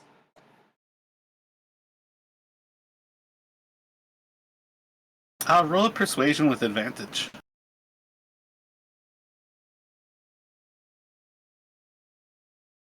She just looks at you and she's like, you'd probably just break them. Just go to bed. Know that the offer stands. If you need anything at all, don't be hesitant to ask. I'd be more than happy to help you in any way I can. And with that, he'll just sort of like bow his head and smile at her and call it a night.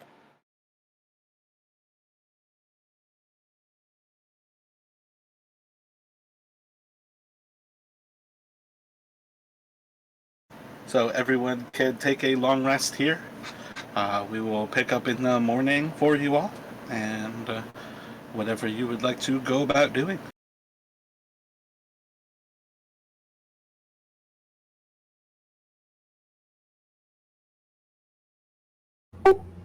I don't think there was another like quest in this town, so that means we have to go to another one. I think, right?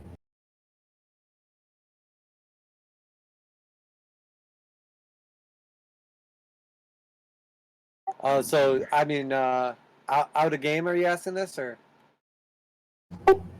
I mean, we didn't get another quest while we were here before, right?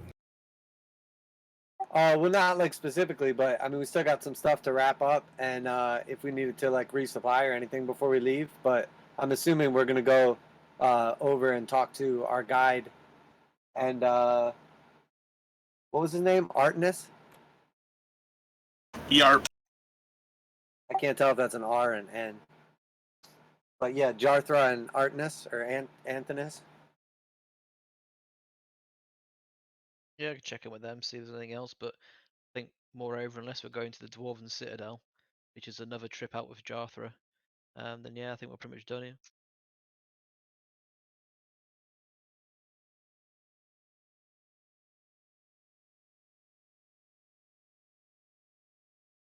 I think from my standing, there's like one key quest in each of the 10 towns, and I think we sort of wrapped up this town's thread, maybe, with the thievery and shit. I mean, I guess we could do something with the townspeoker being drunk and sorting that shit out, but they also seem to be affected by the supply problems because they're on the same stretch of water that's frozen, which is sort of linked to the previous quest we've got with establishing supply lines. The care's broken and ruined here, so it's not really anything going on with that. The hook, line, and sinker's got booze, but again, the supply problem, they've only got trout. And frozen fires are linked to the Dwarven Citadel, so I think that's it, really, isn't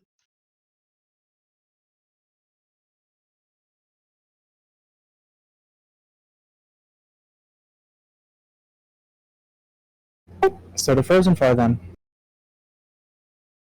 I mean, I definitely think that yeah, we should go to the Frozen Far expeditions, and then I don't know if anybody needed like. I think they said there was somewhere else with equipment if anybody needed anything before we leave. Yeah, I'll pick up a few bolts, just like a generic amount of maintenance gold to top myself up. Doesn't need RP or anything. Do you see that you only have proficiency with hand crossbows, Fane?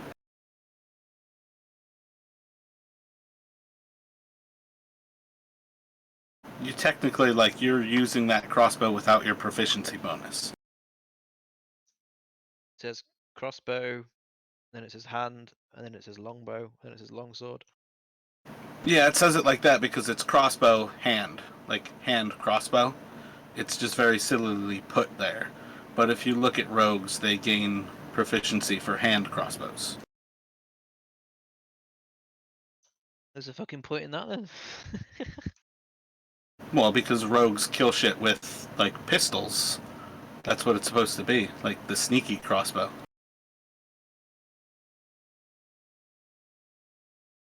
Oh well, I'll change over at some point then. But for now, I'm still getting better economy out of it at level 2. Give me a 1d8 to roll damage with than a Well, I d6 just want you to plus notice, sustain. though, again, this is one of those things, D&D Beyond doesn't know the rules, it just calculates shit. So you're getting your proficiency bonus when you roll those dice unless you override it, so it actually knows that you are not getting your proficiency. So when it gives you a +5, you actually have a +3. Oh, brilliant. All right, well, back to my You- short bow then. And that's the thing, you have proficiency with short and long bows. That's what the elf is able to shoot. Mint. I'm not taking Uh, a dip to my chance to hit then, because I can't roll for shit, so I'm not fucking taking an extra 2 points on a dice roll. So yeah, fuck it, back to my short bow then. When you all wake up in the morning, among things that you might notice is there is somebody, a female about 30 or so, who is sitting down with Trovis at one of the tables. But otherwise, if you all would like, you can pass on through and head out and go to Frozen Far.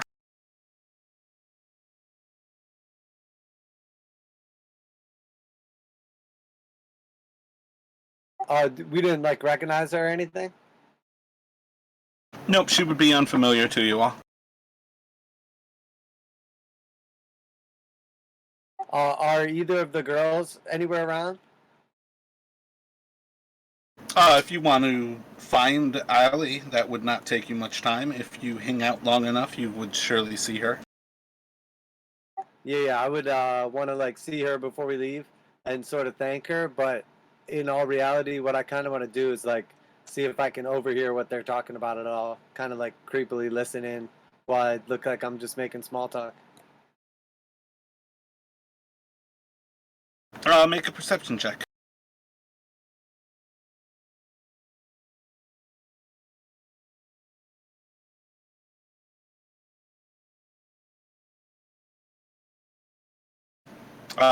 She is telling Trovis about a murderer.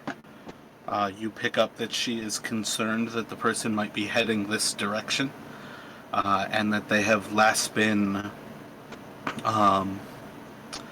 understood to be in Targos, which, while it is a ways away from here, she's pretty sure they're heading in this direction. But those are the kind of the 3 big things you pick up, just initially. If you gather everybody and actually hang out here longer, you might be able to find out more information. Or you could go over there and talk to them. You could try to talk to Allie, depending on what you would like to do as a next step to overhearing that. You there. I don't mean to impose, but I could not help but hearing what you're speaking of, and I suspect that there may be more to it. If I could inquire about any details. You're just kind of butting in. Yeah, I'm just gonna kind of come over. My name is you see Ezekiel. Well, when you say that, you see as she turns her other side of her face to you and kind of taps on her, the side of her skull, and you see on the other side of her face, her left side, she has no ear. And as she looks up at you, she says, "Listening into others' conversations is a dangerous habit to keep. Perhaps maybe you should not be listening?" Yes, indeed, but there is a difference between having your ears open and listening, and it pays to be careful. There are many dangers in these lands. But I mean no imposition. But perhaps you can share these details.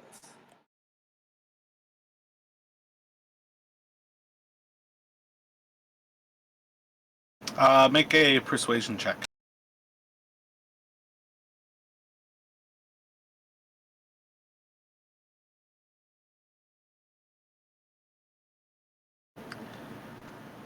I have been looking into someone who seems to be killing for Oral, or perhaps for the children of Oral. I am not sure. What I do know is he seems to murder people with weapons made of ice. He seems to be able to find those who have disappointed the children and get rid of them. I believe he is traveling with Torx, a caravan of goods that travels between the 10 towns. Are you familiar? I am not familiar. I am rather new to the area, but sounds like this is none of my concern. I thought perhaps it was something different. Well, if you find yourself concerned, I have a small bounty for their head, if you will. Please, don't hesitate to try to find me afterwards. I am Ezekiel. What is your name? My name is Lin. It is a pleasure to meet you, Ezekiel. A pleasure to meet you as well. I will keep my eyes out. Don't suppose you have a more accurate description of this person or whatever.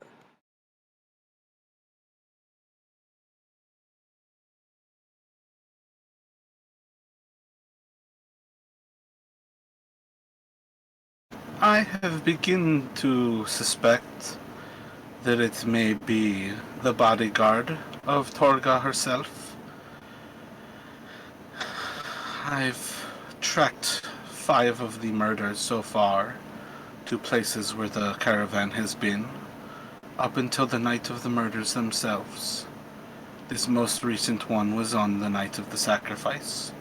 Somebody who found their way out of the lottery seemed to have been removed. From what I know of him, he is a pale-skinned man with jet black hair, and seems to go about life with less care for the cold than the rest of us. Really? That is a rather particular, peculiar description. Uh,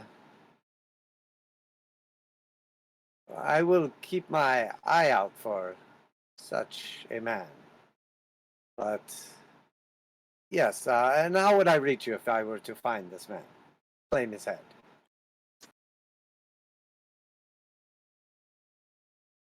So you are more interested than you were. I will keep my options open. I do not intend to be in this area for long, but there is something intriguing about your description. Don't suppose this man was wearing any armor or anything in particular? A helmet? As far as I've seen, he goes rather lightly armored. He seems to be more of a magic user, and protects himself with the weave.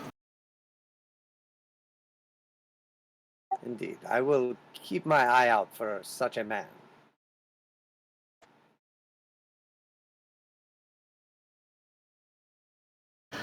You find him, you kill him, and you bring me his head. I will have a sizable reward for you. If you need to get a hold of me before then. And she kind of like looks down at a bag that she's holding, just kind of like a satchel on kind of hanging over one of her shoulders. Well, Ezekiel, write a note to me and place it in this bag, and I will find my way to you. And she's going to hand you a little leather satchel. It's not terribly large. It's about like 10 or so inches long, about 8 or so inches tall, and just kind of like a foot or not a foot, like an inch or so deep. And it just has like a leather flap over the top. But she will take it off of her and hand it to you, and I will keep an eye on you. I'm hoping to stay here and find out if they do come this way. My fighting days are beyond me, so if I am ever able to track them down, I may simply try to contact you.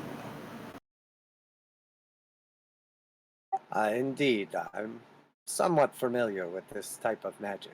Just out of curiosity, when you say you will keep an eye on me, what do you mean by this?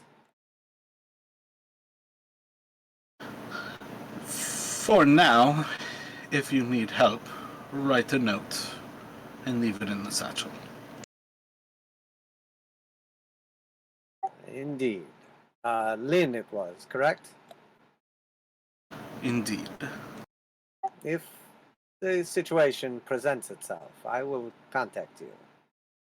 But I don't foresee this being an issue. Are you sure you want to give me this? Perhaps it would be better used somewhere else. I seem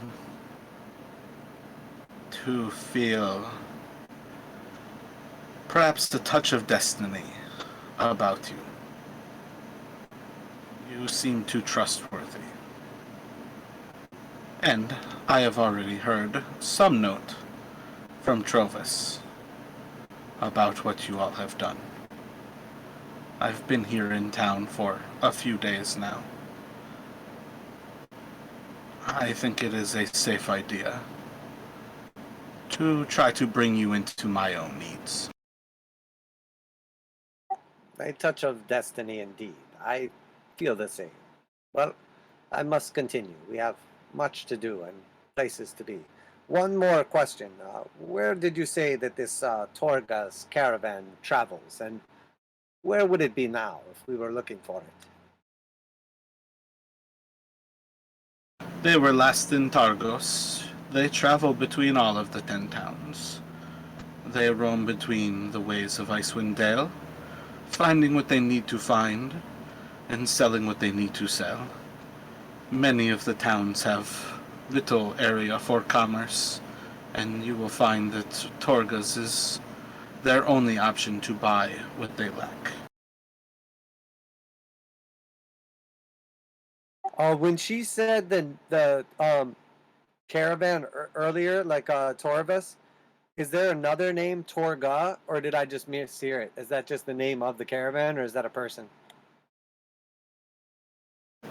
It's really hard to see the printing, so I may say the G and a Q at different times, because I feel like when they write the name Torx for the caravan, it seems like a Q, and when they talk about the person who like owns and operates the caravan, who this person is guarding, the person's name is like Tuorga. So I feel like it's two different names, very similar, but the caravan. The caravan is Torx, and the person's name who has the guard is Torga. Okay, cool. Cool, I got you. Well, much appreciated. Be careful, and we will keep our eyes peeled. If the situation prevents itself, you will hear from me.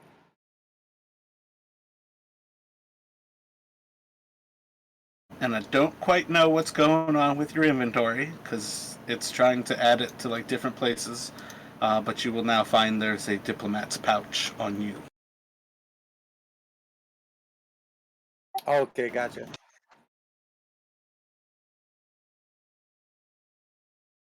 So I'm not sure where the rest of the party was during all this or whatever, but I'll just kind of get back up with them. Yeah, on some level, I feel like that could have just been you waking up early.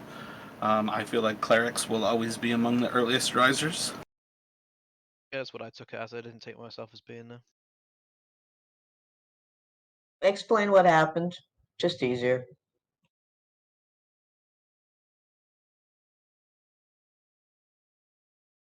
Well, I mean, we still heard it, didn't we? So I guess we could just say, does Ezekiel, tell us when we join him, or is he keeping that to himself for now? Yeah, whenever we just have like breakfast or whenever we leave to head over to the Frozen Far expeditions, um, he'll just kind of tell you about.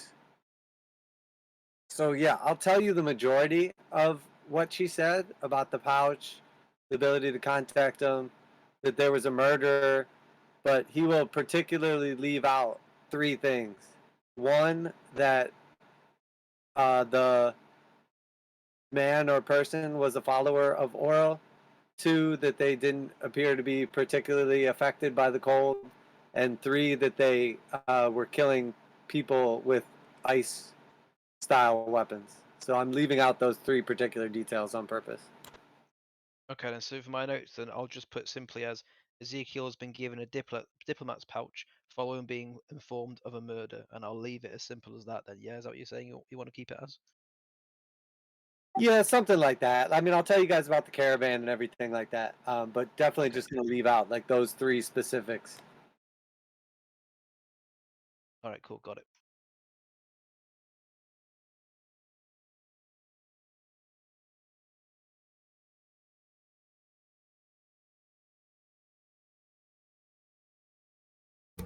So I think we need to go get our money. Indeed. Sounds good to me. And then we can decide our next steps.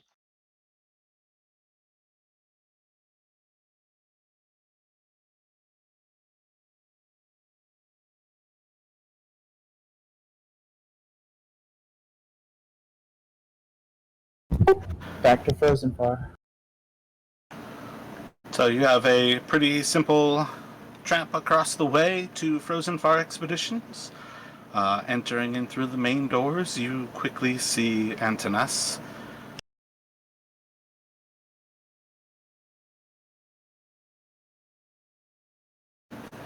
Welcome, welcome. It's wonderful to see you all.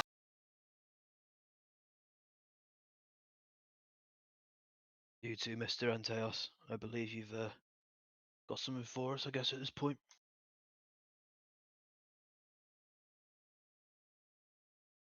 Most certainly. Jarthur was quite excited to return the beads for us. I was very thankful that you were able to find them.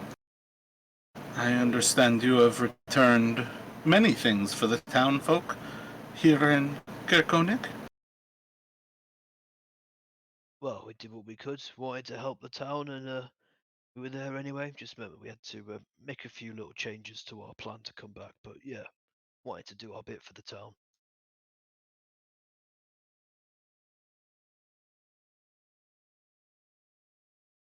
Very delightful. It was very kind of you to do what you could for us.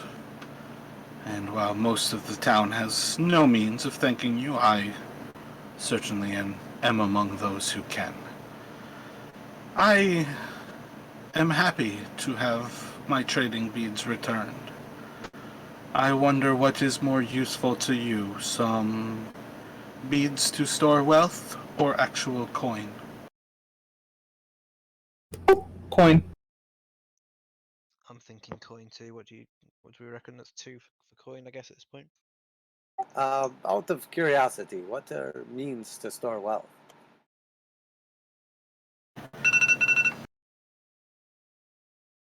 The carved beads themselves can be quite valuable, depending on how much effort you have to put into selling them. They store wealth, perhaps better than coin itself. If you require a coin, obviously the ease of spending it, I would have to give you a little bit less. Sounds like my allies. would rather have coin. So who am I to oppose this? Yeah, just sort of out of character for a second. My mindset on the differentiation between the two is that the beads, it's not so much about a whole ease of selling them type aspect. It's more that I don't trust them with the whole black sword situation. But on the other hand, it could be useful to have one because it might provide a conversation point or a plot point or something later on. But overall, I still think at this point, with our low levels of wealth and the fact we need to start accruing some to pay for things, I think coin would make the most sense. You're talking about the pearl beads, though, right? Not like the shard things that we got? That's correct. Yep. Right, I thought you were talking about the shard things. My mistake then. No, these are like decorative beads carved out of pearls.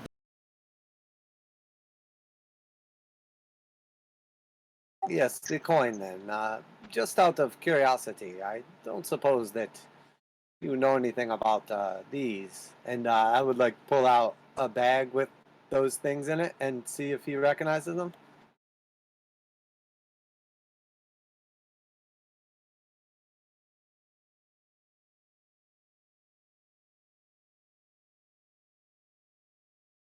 Did you sleep with those last night? I guess they would have been. I mean, if nobody else had them, just like with my gear.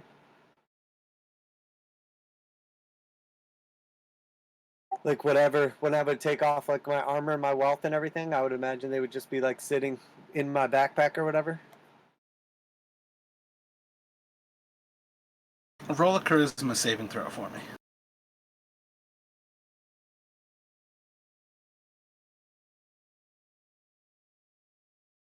He looks at them as you pull them out. This is something I have heard rumors about. I have heard different names for the black ice. I cannot quite think of what it is. I feel like when I have heard people talk about this, it has been something about an ancient group of magic users in this land.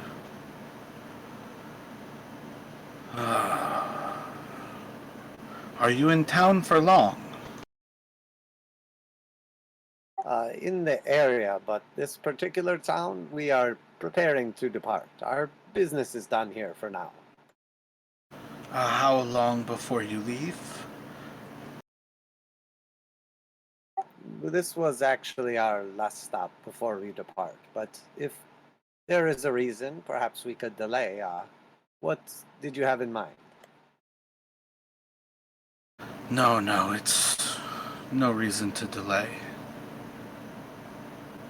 Perhaps if you come back later, I will find out more. He just seems to be thinking and kind of racking his brain, but you can like notice like he's coming up with a blank, but it's almost like a tip of the tongue kind of moment. Is that because he's lost to describe what they are, or because he's plotting something? You can roll an insight check. Alright, I'm just thinking that he's seeing them and potentially he could be thinking like, need to call my boys to come and get these. Murder these fools. I mean, he's not trying to take them from you, so. Oh, natural 20s. To He seems to be racking his brain as if he is trying to recall some information from his past, and he can't come up with it because it's on the tip of his tongue. What did you say these were called again? Sorry, black something? They go by many names. Part of what I was trying to think of was a story somebody once told me about them where they used a more proper name. But they often call it black ice. And he'll pull out like a climbing hammer and just like put it below like a small like jeweler's anvil that he'll have on like one of his side desks, and he bashes into it, and you see like how it like almost molds like metal. It's a very malleable metal. Just like one very small hammer strike, and it puts the indentation of the hammer on it.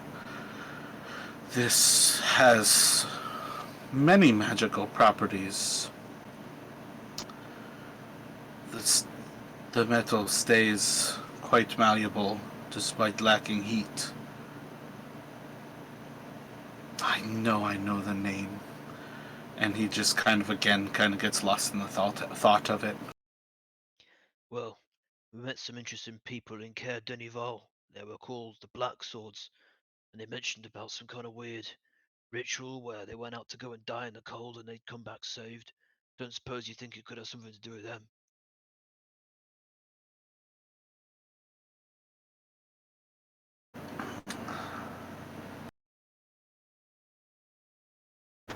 I have heard funny things happening in Dinaval. I believe their town speaker has gone missing, or at least he hides away in the cairn. But I do not know anything about the swords. But if they are attached to this metal, who knows what they could be up to? It's something ancient. Yeah, they all wore interesting pendants around their necks, which were black swords. I wonder if that was made of the same material.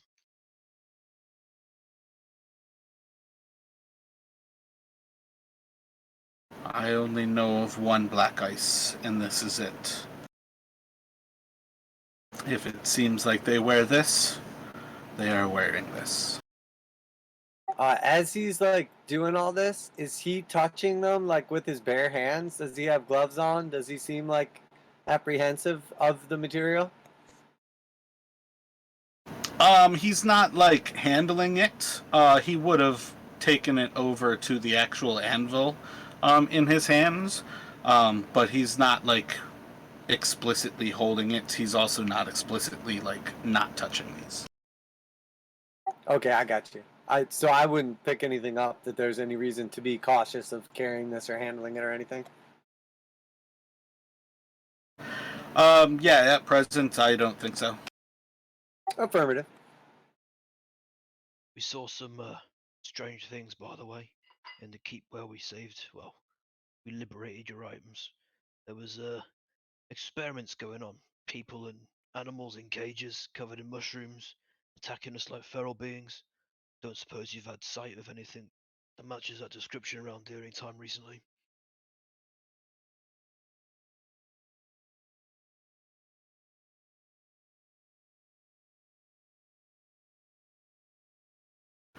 People go missing here quite regularly.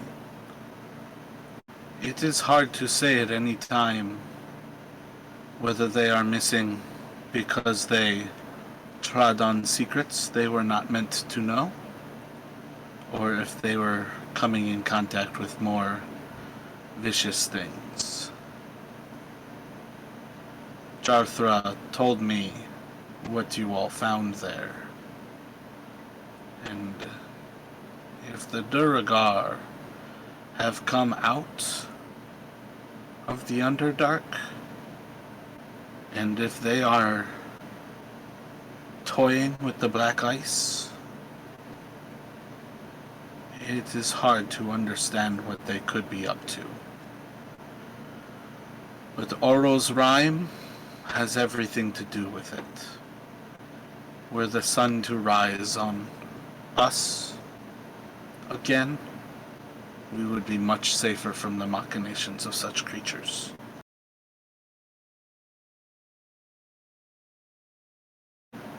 What it could be of those who are infected with such things, I do not know about such creatures. I would assume it is something that the Duragar use.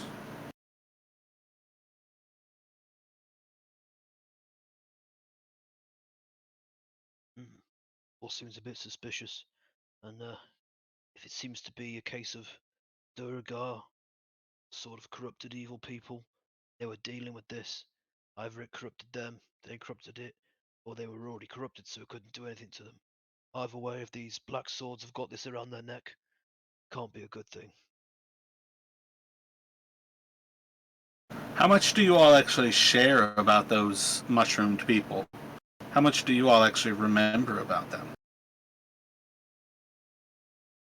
I don't see any reason why I would hold back what I knew and what I can remember. So I mean, just as a quick summary, without going into too much details, effectively that they were people that they weren't undead. They were just people that seemed to be covered in mushroom spore-like things all over them, and they were acting feral as a result of it. They were kept in cages, but the cages weren't locked, which was unusual. And there was also, oh yeah, so there was quite a few of them, and they seemed to be the missing townspeople as well. The cages weren't locked, right? Yeah, that's what he said.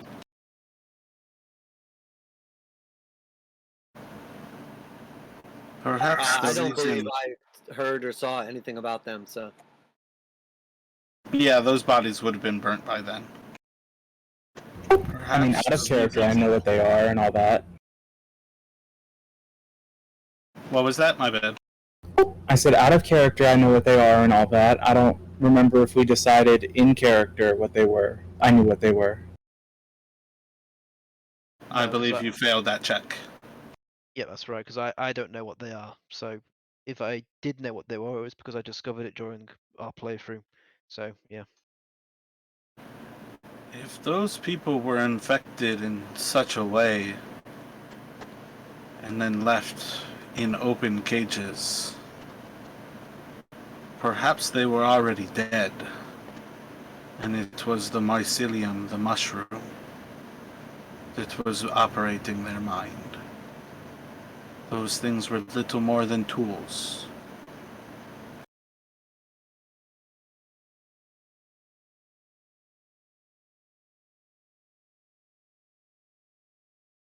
Well, seems strange that they'd keep them there then. It was the Duragar's tools. They enslaved them with their death. That's what I mean, but does that mean that the Duragar are immune to it or something? Or that they listen to them, or that they don't react to the Duragar when they're nearby? I don't know. I do not know that much about those creatures. But if they have them in cages, and the cages are unlocked, I think it is safe to say that they don't have to fear them.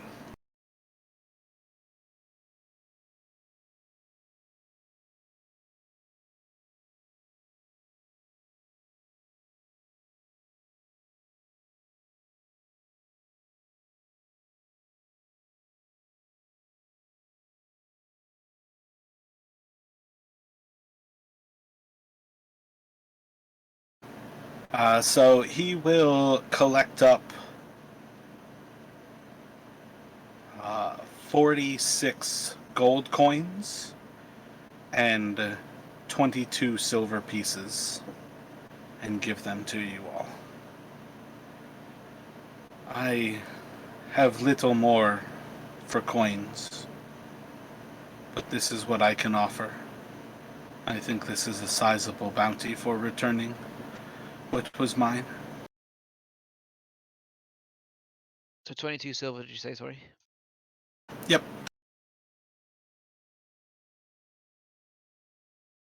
and 46 gold. So how much was that total with what we found at the place? If we divide that up 4 ways. Well, I was just gonna add it to the party, Luke, because we already had some stuff in there, so we it brings up to 60 gold and then silver. So if you want to split the gold at this point, we can for 15 gold each. Yeah, all right. I know like you don't mind us having a party loot, but you prefer us to like take stuff out of it and split it up. So that works. No, it is my preference that at the end of every session, that party loot list is clean and there is nothing left on it. All right, well, let's take 15 gold each, and then I guess leave the 105 silver. If you unless guys wanna do split the 25 silver or 26 silver, you can leave 1 silver inside of the party loot list. Okay, 15 gold and 26 silver. Yep.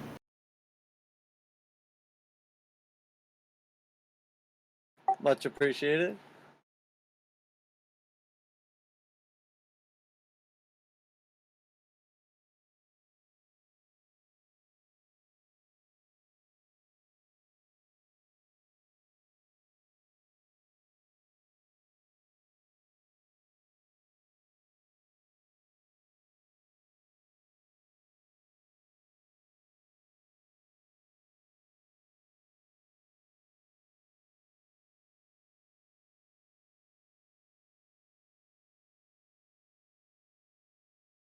So yeah, between the information about Torgs, and what you know about Frozen Far, you all would also understand that you can't just buy stuff anywhere you go inside of the 10 towns. That's part of what Torgs kind of offers for most of the towns. Is there anything that you need to pick up before you leave Frozen Far?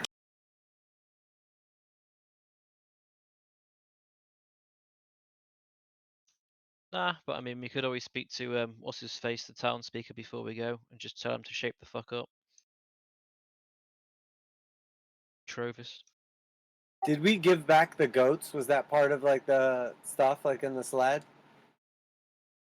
Yeah, all of that would have been returned.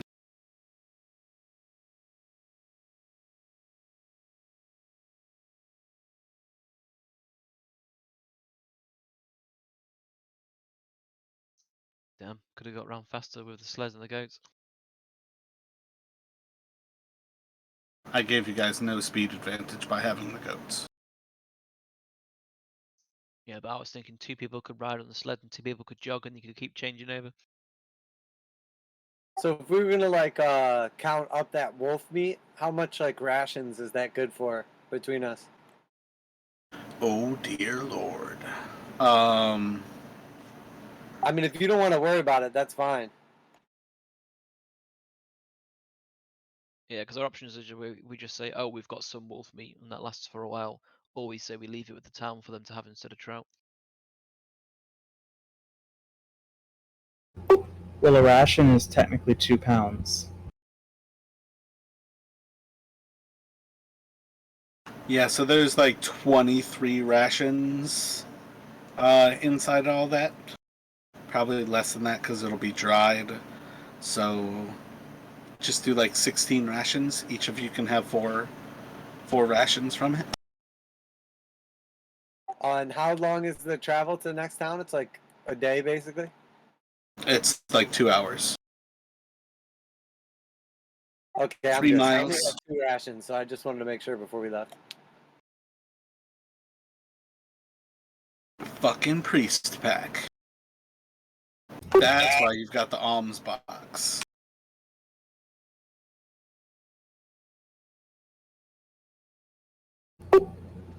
I mean, somebody can take my rations. I don't need them. I don't know how much I can reasonably carry.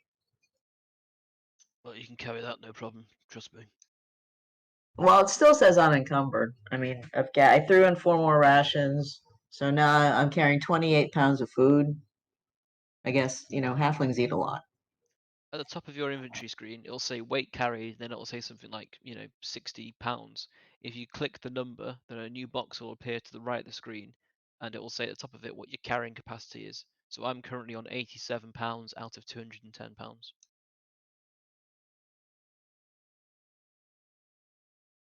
Yeah, I think the funny thing about how yours is set up, though, is when you start with a backpack, you usually have 30 pounds in goods inside of it. So it's pretty quick that you actually can't store anything else inside of your backpack um, because of the weight limits on it. But regardless, you are definitely still golden, Jamie. I'm just trying to picture this halfling carrying, 92 pounds of gear. Like, it's just weird. Yeah, you're just a stout fucker. That's the difference. With Wait that until you strength find score out. of yours, So wait until you find out how long you can hold your breath for.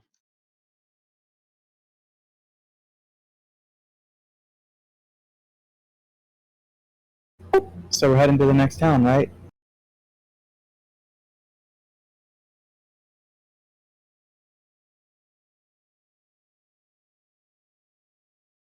Yeah, I guess that's the plan, unless you want to startle the town speaker into being a not piece of shit. I honestly couldn't care less about that.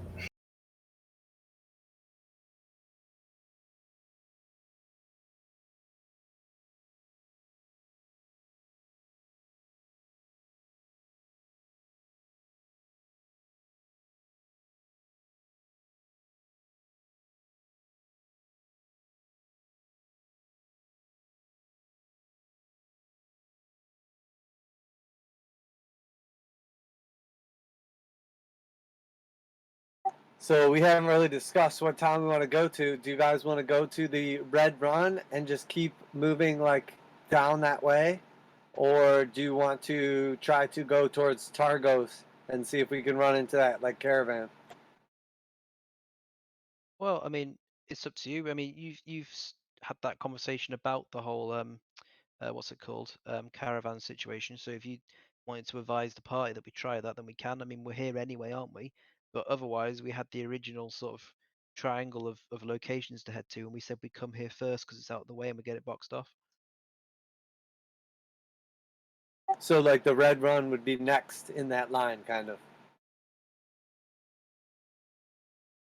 What is Yeah, Red Run?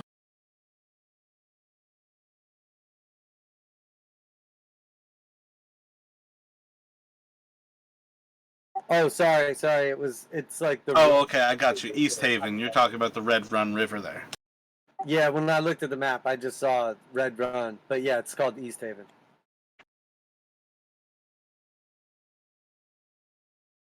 So yeah, I'm good with that if everybody else is. okay, sure.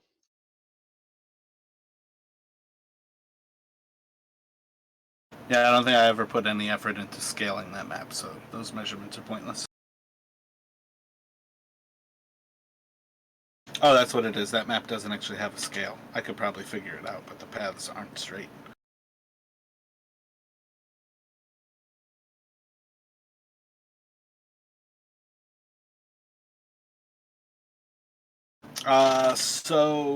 Let's see. When you all go to leave Frozen Far Expeditions, you are once again in blizzard conditions. You can't really see much more than about 20 or 30 feet as the winds have picked up to about 46 miles per hour, and it's incredibly cold. What would you like to do?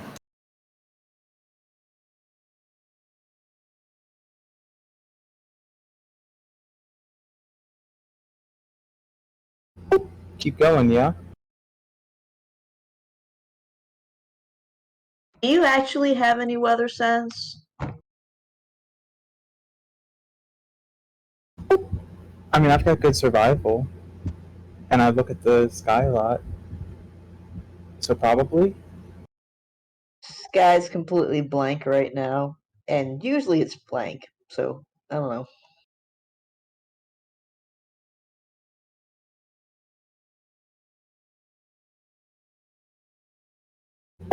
Well, I mean, I think we could keep on going, we could turn back, or we could try to find someplace.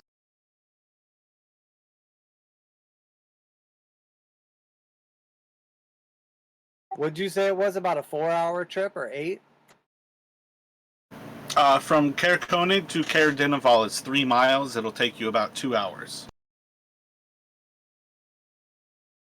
Well, that sounds quite possible in a blizzard.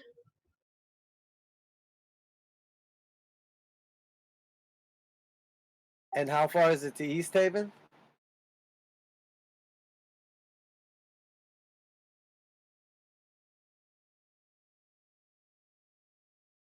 Well, I guess it doesn't really matter. Yeah, I would think that we can make it 2 hours in a blizzard. Although it probably not the best time to go, I think we'd be okay.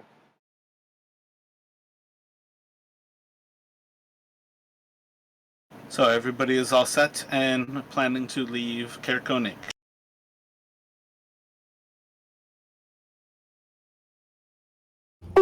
I am, yep. If we are all good to go, let me get a survival at disadvantage, please. I assume I can't guidance myself on these, right? I mean, it's across like an entire hour of trying to find the trail. So in general, I would say no, that's not a guidance option. I think guidance is more for particular things that you see ahead of time rather than constantly doing them.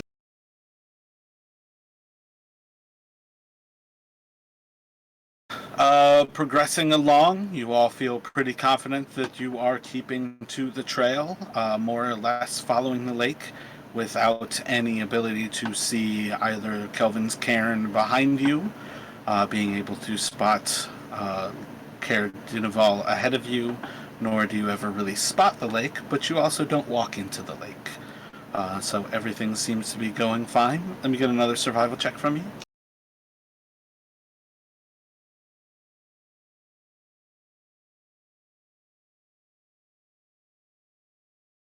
Continuing forward again, you feel pretty confident that you are sticking to things. And about an hour in, you start to see something that you don't remember from the last time you came through here. Let me get perception checks from everybody at disadvantage.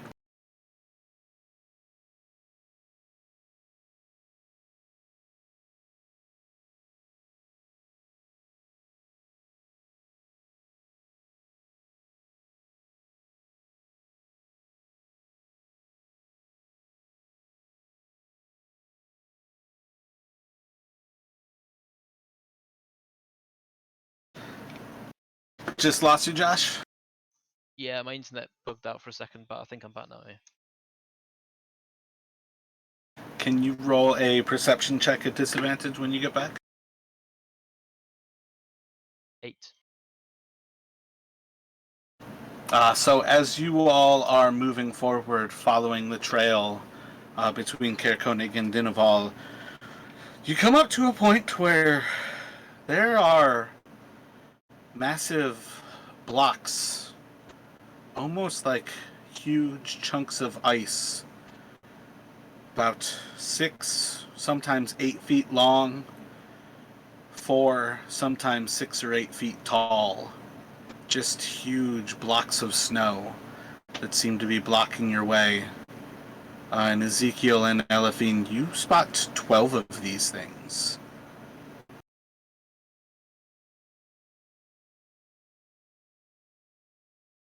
And when you say they're huge blocks of ice, do they look like man-made or like formed, or do they look natural? It's hard to tell. They're covered in snow, but like in the past, when you would have had to have come in this direction, these were not here. So something about them would certainly be unnatural.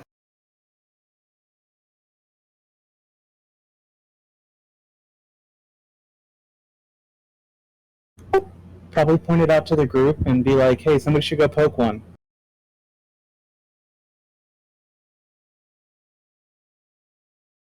What? Someone should go poke the ice things. See if they survive it.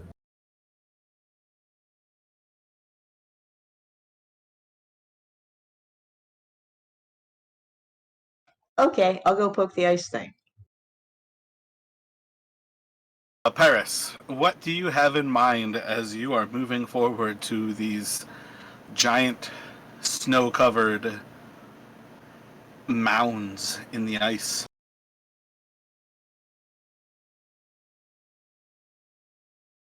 I didn't really have anything in mind. It was more of, I thought, hey, halflings, they're curious about random stuff, so I should go do random thing. So I'm gonna go do it. So 100% no thought. Otherwise, you're just moving forward and you're going to poke it with your staff or poke it with your mace. Have I got the opportunity to interject before she does it? Yes, please. I would like you to. Hey, Paris, what are you doing? Don't touch that. It's clearly not going to be something good. 12 of them out here, looking all out of place. Just don't touch it for the love of God. We don't know what that is. Oh, you think it's a bad idea? She said to try it. No, it's absolutely a bad idea. That's all I know for certain. Just back away from it slowly, and Are we surrounded by them? Not surrounded. They're in front of you, the ones that you can see. I think we should go around them. You have a good point. How far away from us are they? That would have been like right inside of you. So at present, I'd say they're probably about 20 or so feet, and Paris is probably about 5 or 10 feet from them at this point. And do we have any idea what they are? At present, no, not too much. Perhaps if we are going to poke them, we should poke them from a distance. And I'll like hold up a javelin. I'll raise my short bow. Suppose we should probably back up as far as we can first, then. Activate my starry form. Is there still a blizzard? It's definitely still a blizzard. Well, then maybe we shouldn't fight a blizzard. Can we go around? Can we see any route around it at all? You can certainly try. Fuck it, back up and shooting them. How far away are you all getting? I'm okay to go 80 feet away. Don't know about you guys. Probably 60. What's our visibility like right now to see these things? Like 20 or 30 feet. So yeah, I guess get on like the furthest away where we can still kind of make them out, maybe. Yeah, I suppose it makes sense. They're just going to close the ground instantly anyway, so.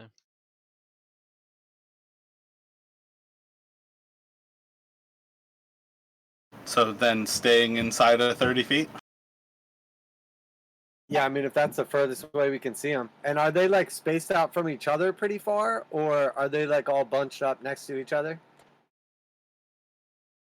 Most of them have some gaps between them, but there's certainly some points where there seem to be longer mounds.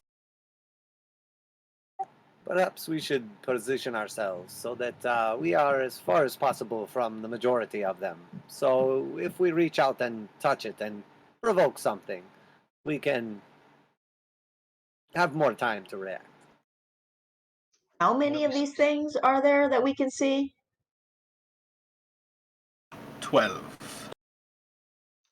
Why don't we set a fire right up next to one of them? See if we can melt it, see what that does. I can just throw fire at it.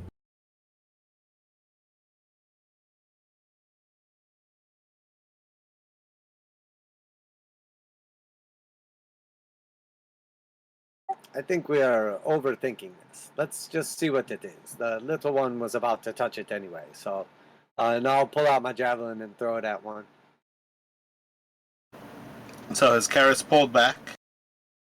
Yeah, I'm as far back as the rest of them. Like, once they warned me that it was, not a good idea, I decided it was not a good idea. So I've fallen back, and I'm waiting to see what happens.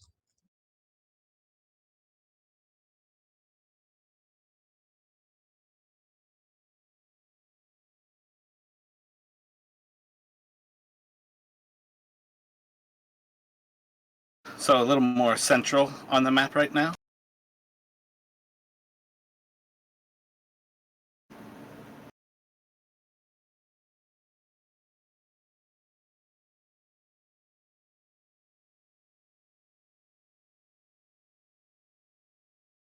Roll for initiative, please.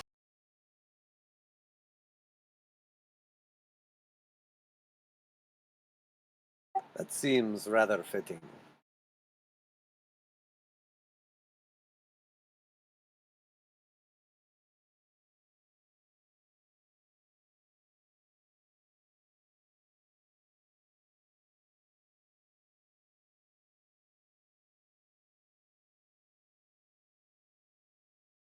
Faint, what's your dexterity? 17. Which one do you want to go first, Faint or Paris? Let him go first. So you see Ezekiel about to loose a javelin as he reaches his arm back. What are you going to do, Faint? Don't suppose I can see which one he's targeting. You can make a perception check.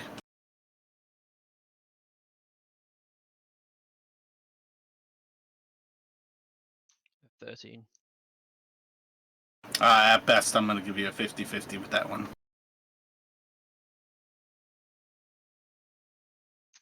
Okay, then I pick the one slightly to the south, and I'm just going to shoot at it with my short bow.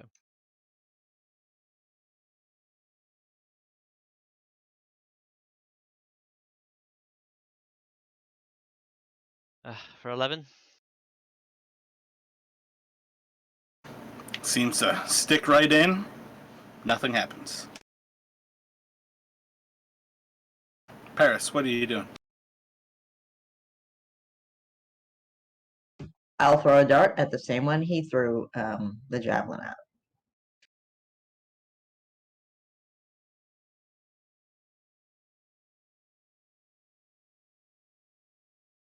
Seems to stick right in.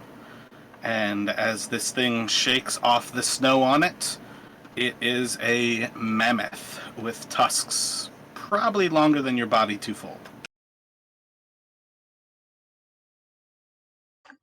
Right.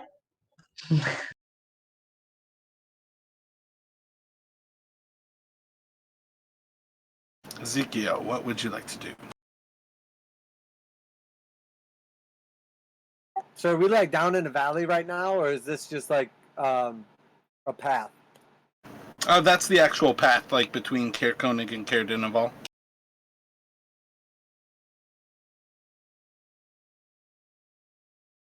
Okay, I got you.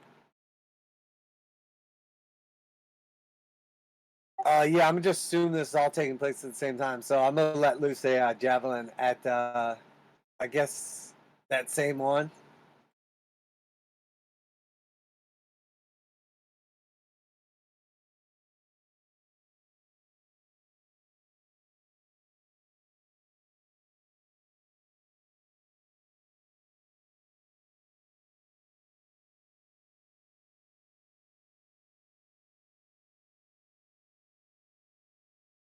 Goes wide and big ol' miss.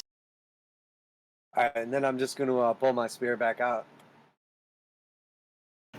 Elephine, what would you like to do? There are 12 of these. 12. We're not winning this fight, y'all. So she will target the one that has not yet been hit and cast Animal Friendship.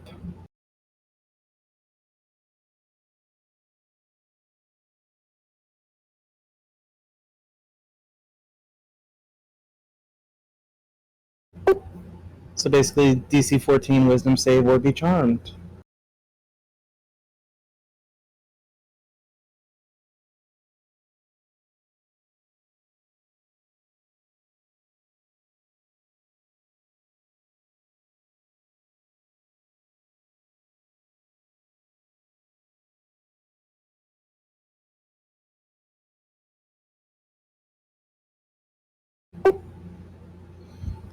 Well, that's unfortunate. In that case, use my bonus action to try to shoot the one that we have been with the Starry Form Archer dude and start running.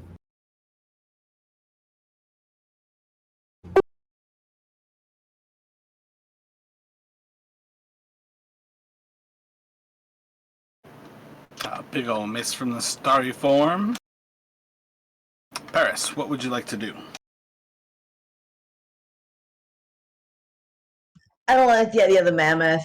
I guess I'll turn tail and run also, even though I don't think that's going to work any better. I'm going to tell you that with 12 of these, the only option you all have to not TPPK here was to either not poke this beast and move along or run right now. So running is the only option you have that might get you away.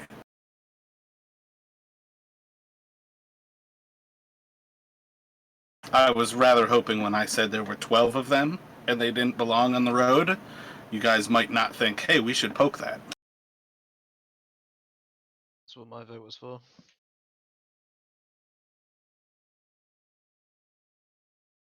That's called the TPPK. Yeah, they're like CR6 creatures, if I remember. They are indeed. And there's a herd of them.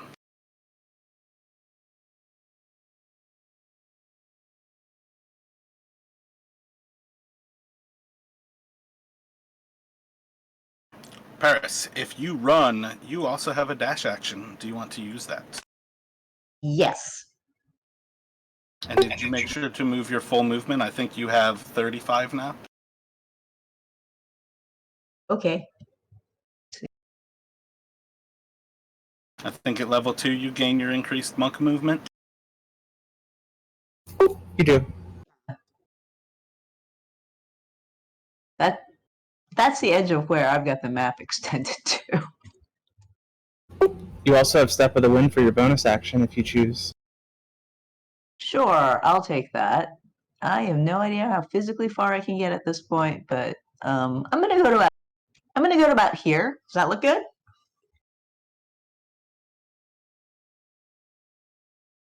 I would do everything you can to move off of the map. You get 105 feet of movement, and from the corner to the map is 105 feet.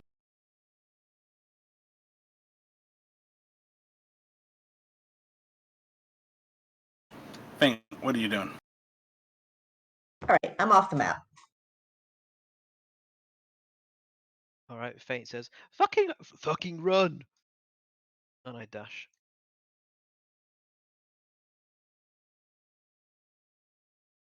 Make it there with 70 feet. Ezekiel, what are you doing?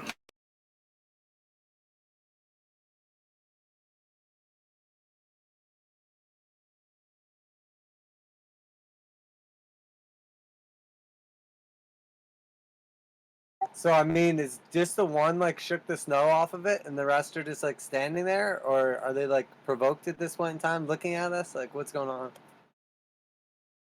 At present, just the one has shaken the snow off of it.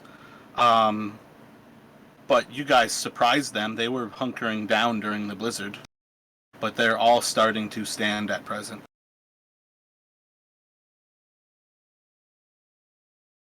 Gotcha. Okay, so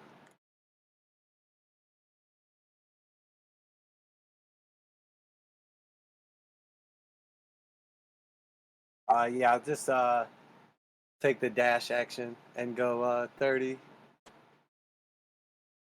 One is going to charge up next to you, Elephine, and just roar into your face. What would you like to do? I am going to beg for my life. So I'll cast Speak with Animals.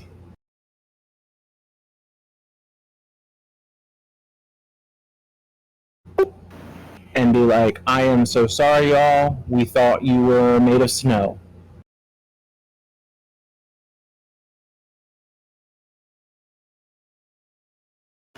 Make a persuasion at disadvantage.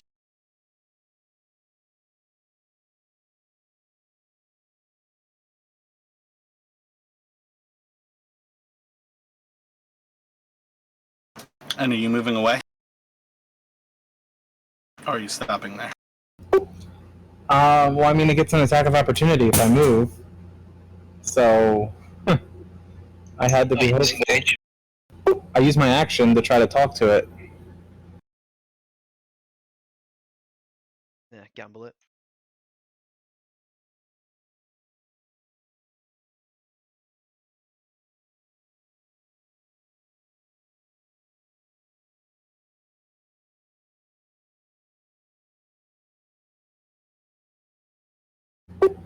I think my best bet at this point is to not move.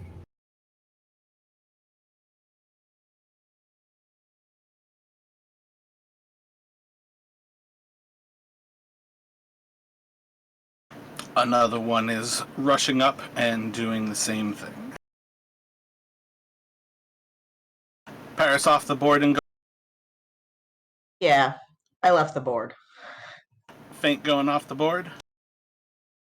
Not yet. What are you doing, Faint? Can I? Just looking to see what.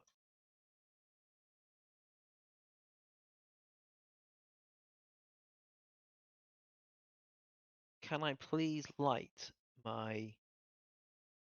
I don't know this way.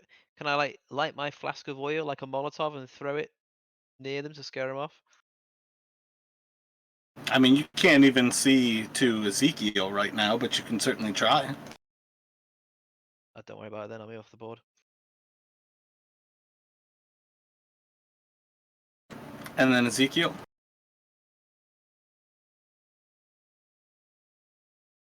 I'm gonna yell out to Elephine. Can I tell she's like trying to communicate with these things? On some level, it would have been happening while you're moving, so you can certainly try, but you can't quite make up. Okay, I got Yeah, I you. think she's outside of the 30 feet that you can see inside of the blizzard. Okay, so I guess I look back and see that she's like not right behind me, and I will just yell, Elephine, I think it's time to go. So just do a persuasion. Or not a persuasion, a performance. And then let me get a perception from Elephine. DC 7. I can't fail that. I mean, you can definitely fail it.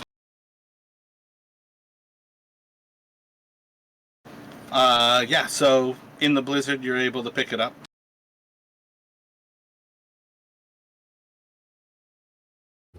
That's great. I just can't.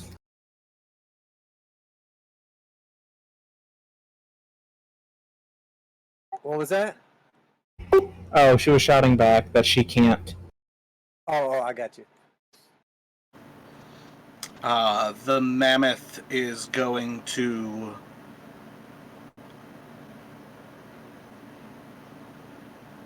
Oh, wait, was that my action to do that? Oh, you're welcome to do anything else if you needed to. What else are you trying to do?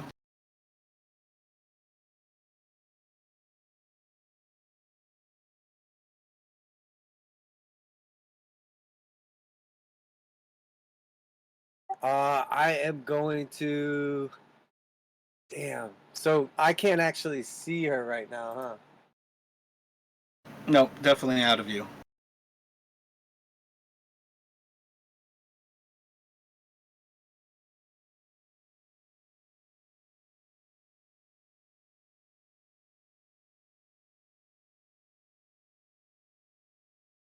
Shit, I don't know what I can do. Yeah, if I can't actually see her, and I definitely don't want to go any closer.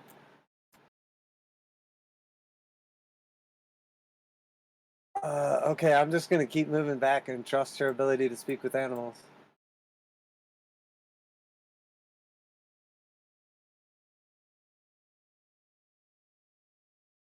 So I'll just run all the way up to Faint, and then I will just say to him, I don't know where Elephine is. She was right behind me, and I lost sight of her. She was trying to communicate with them. I don't know.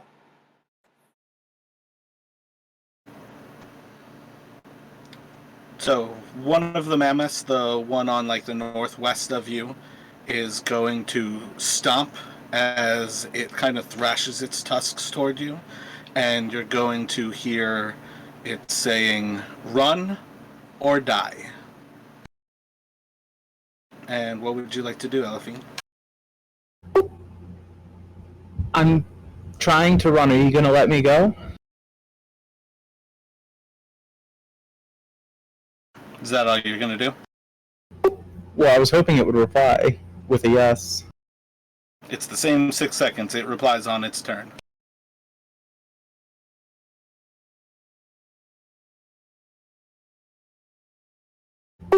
She will say, "Thank you so much. These berries will fill you up all night and all day. They're good for 24 hours. Thank you for letting me go." So she'll cast Good Berry, hopefully as a bribe, and hopefully they take it, and she will try to move away and hope for the best.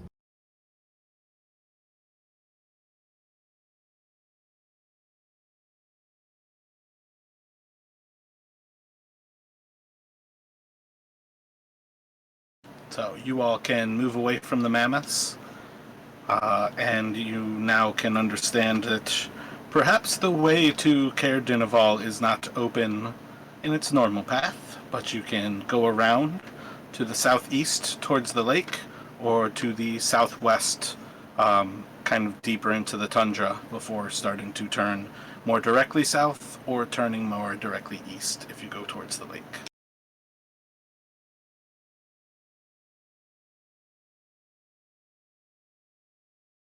Well, I've never seen anything that big and living, and I don't really want to see them up close again.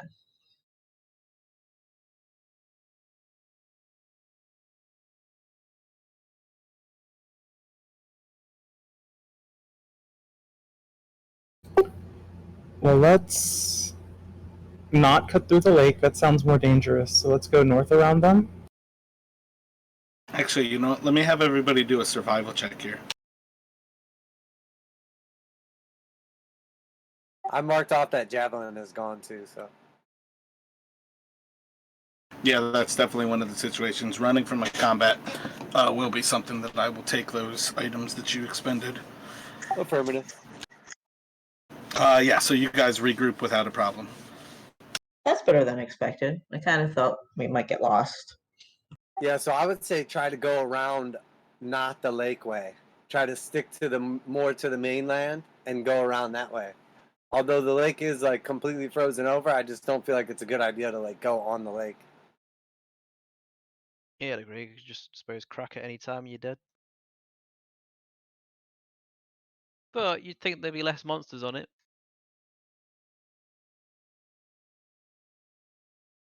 I don't know. We could like fight a like giant prehistoric shark or something, Loch Ness monster. I'm not sure their temperature. Like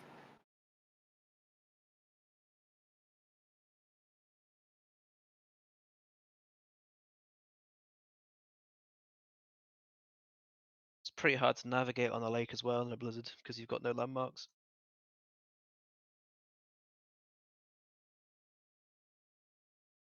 I mean, you guys can't really see during blizzards regardless of whether you have landmarks or not. yeah, I would think try to go like what you said, the first option, like northwest, kind of like around them, loop around them. Gotcha. If that sounds good for everybody, you can do a survival for us, Elephine.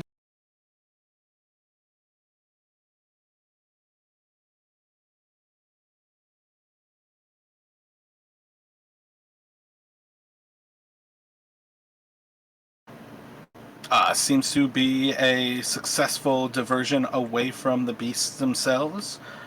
Progressing forward still in the blizzard, everything feels good and right. And yeah, let's do another survival.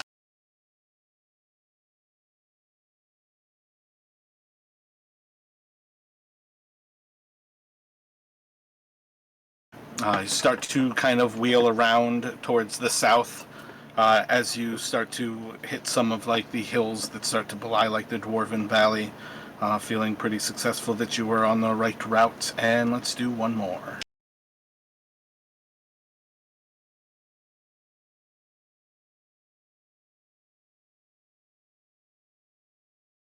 At some point here in this one, you are going to all of a sudden walk up to the lake and recognize that something's gone wrong. Would you like to try to move forward going to the east, or would you like to move forward going to the west? My bad, it's north or south.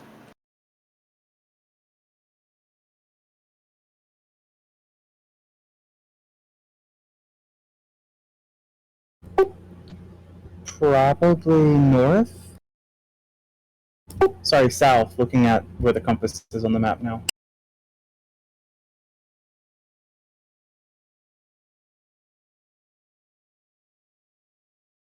Roll another survival. A short way into the march, you get the first signs confirming that you chose the correct way as you start to see the rise in the land ahead of you and you start to spot Caer Dinval. And you guys can walk on into the town, and I think that's probably where we will pick up with you all entering Caer Dinval.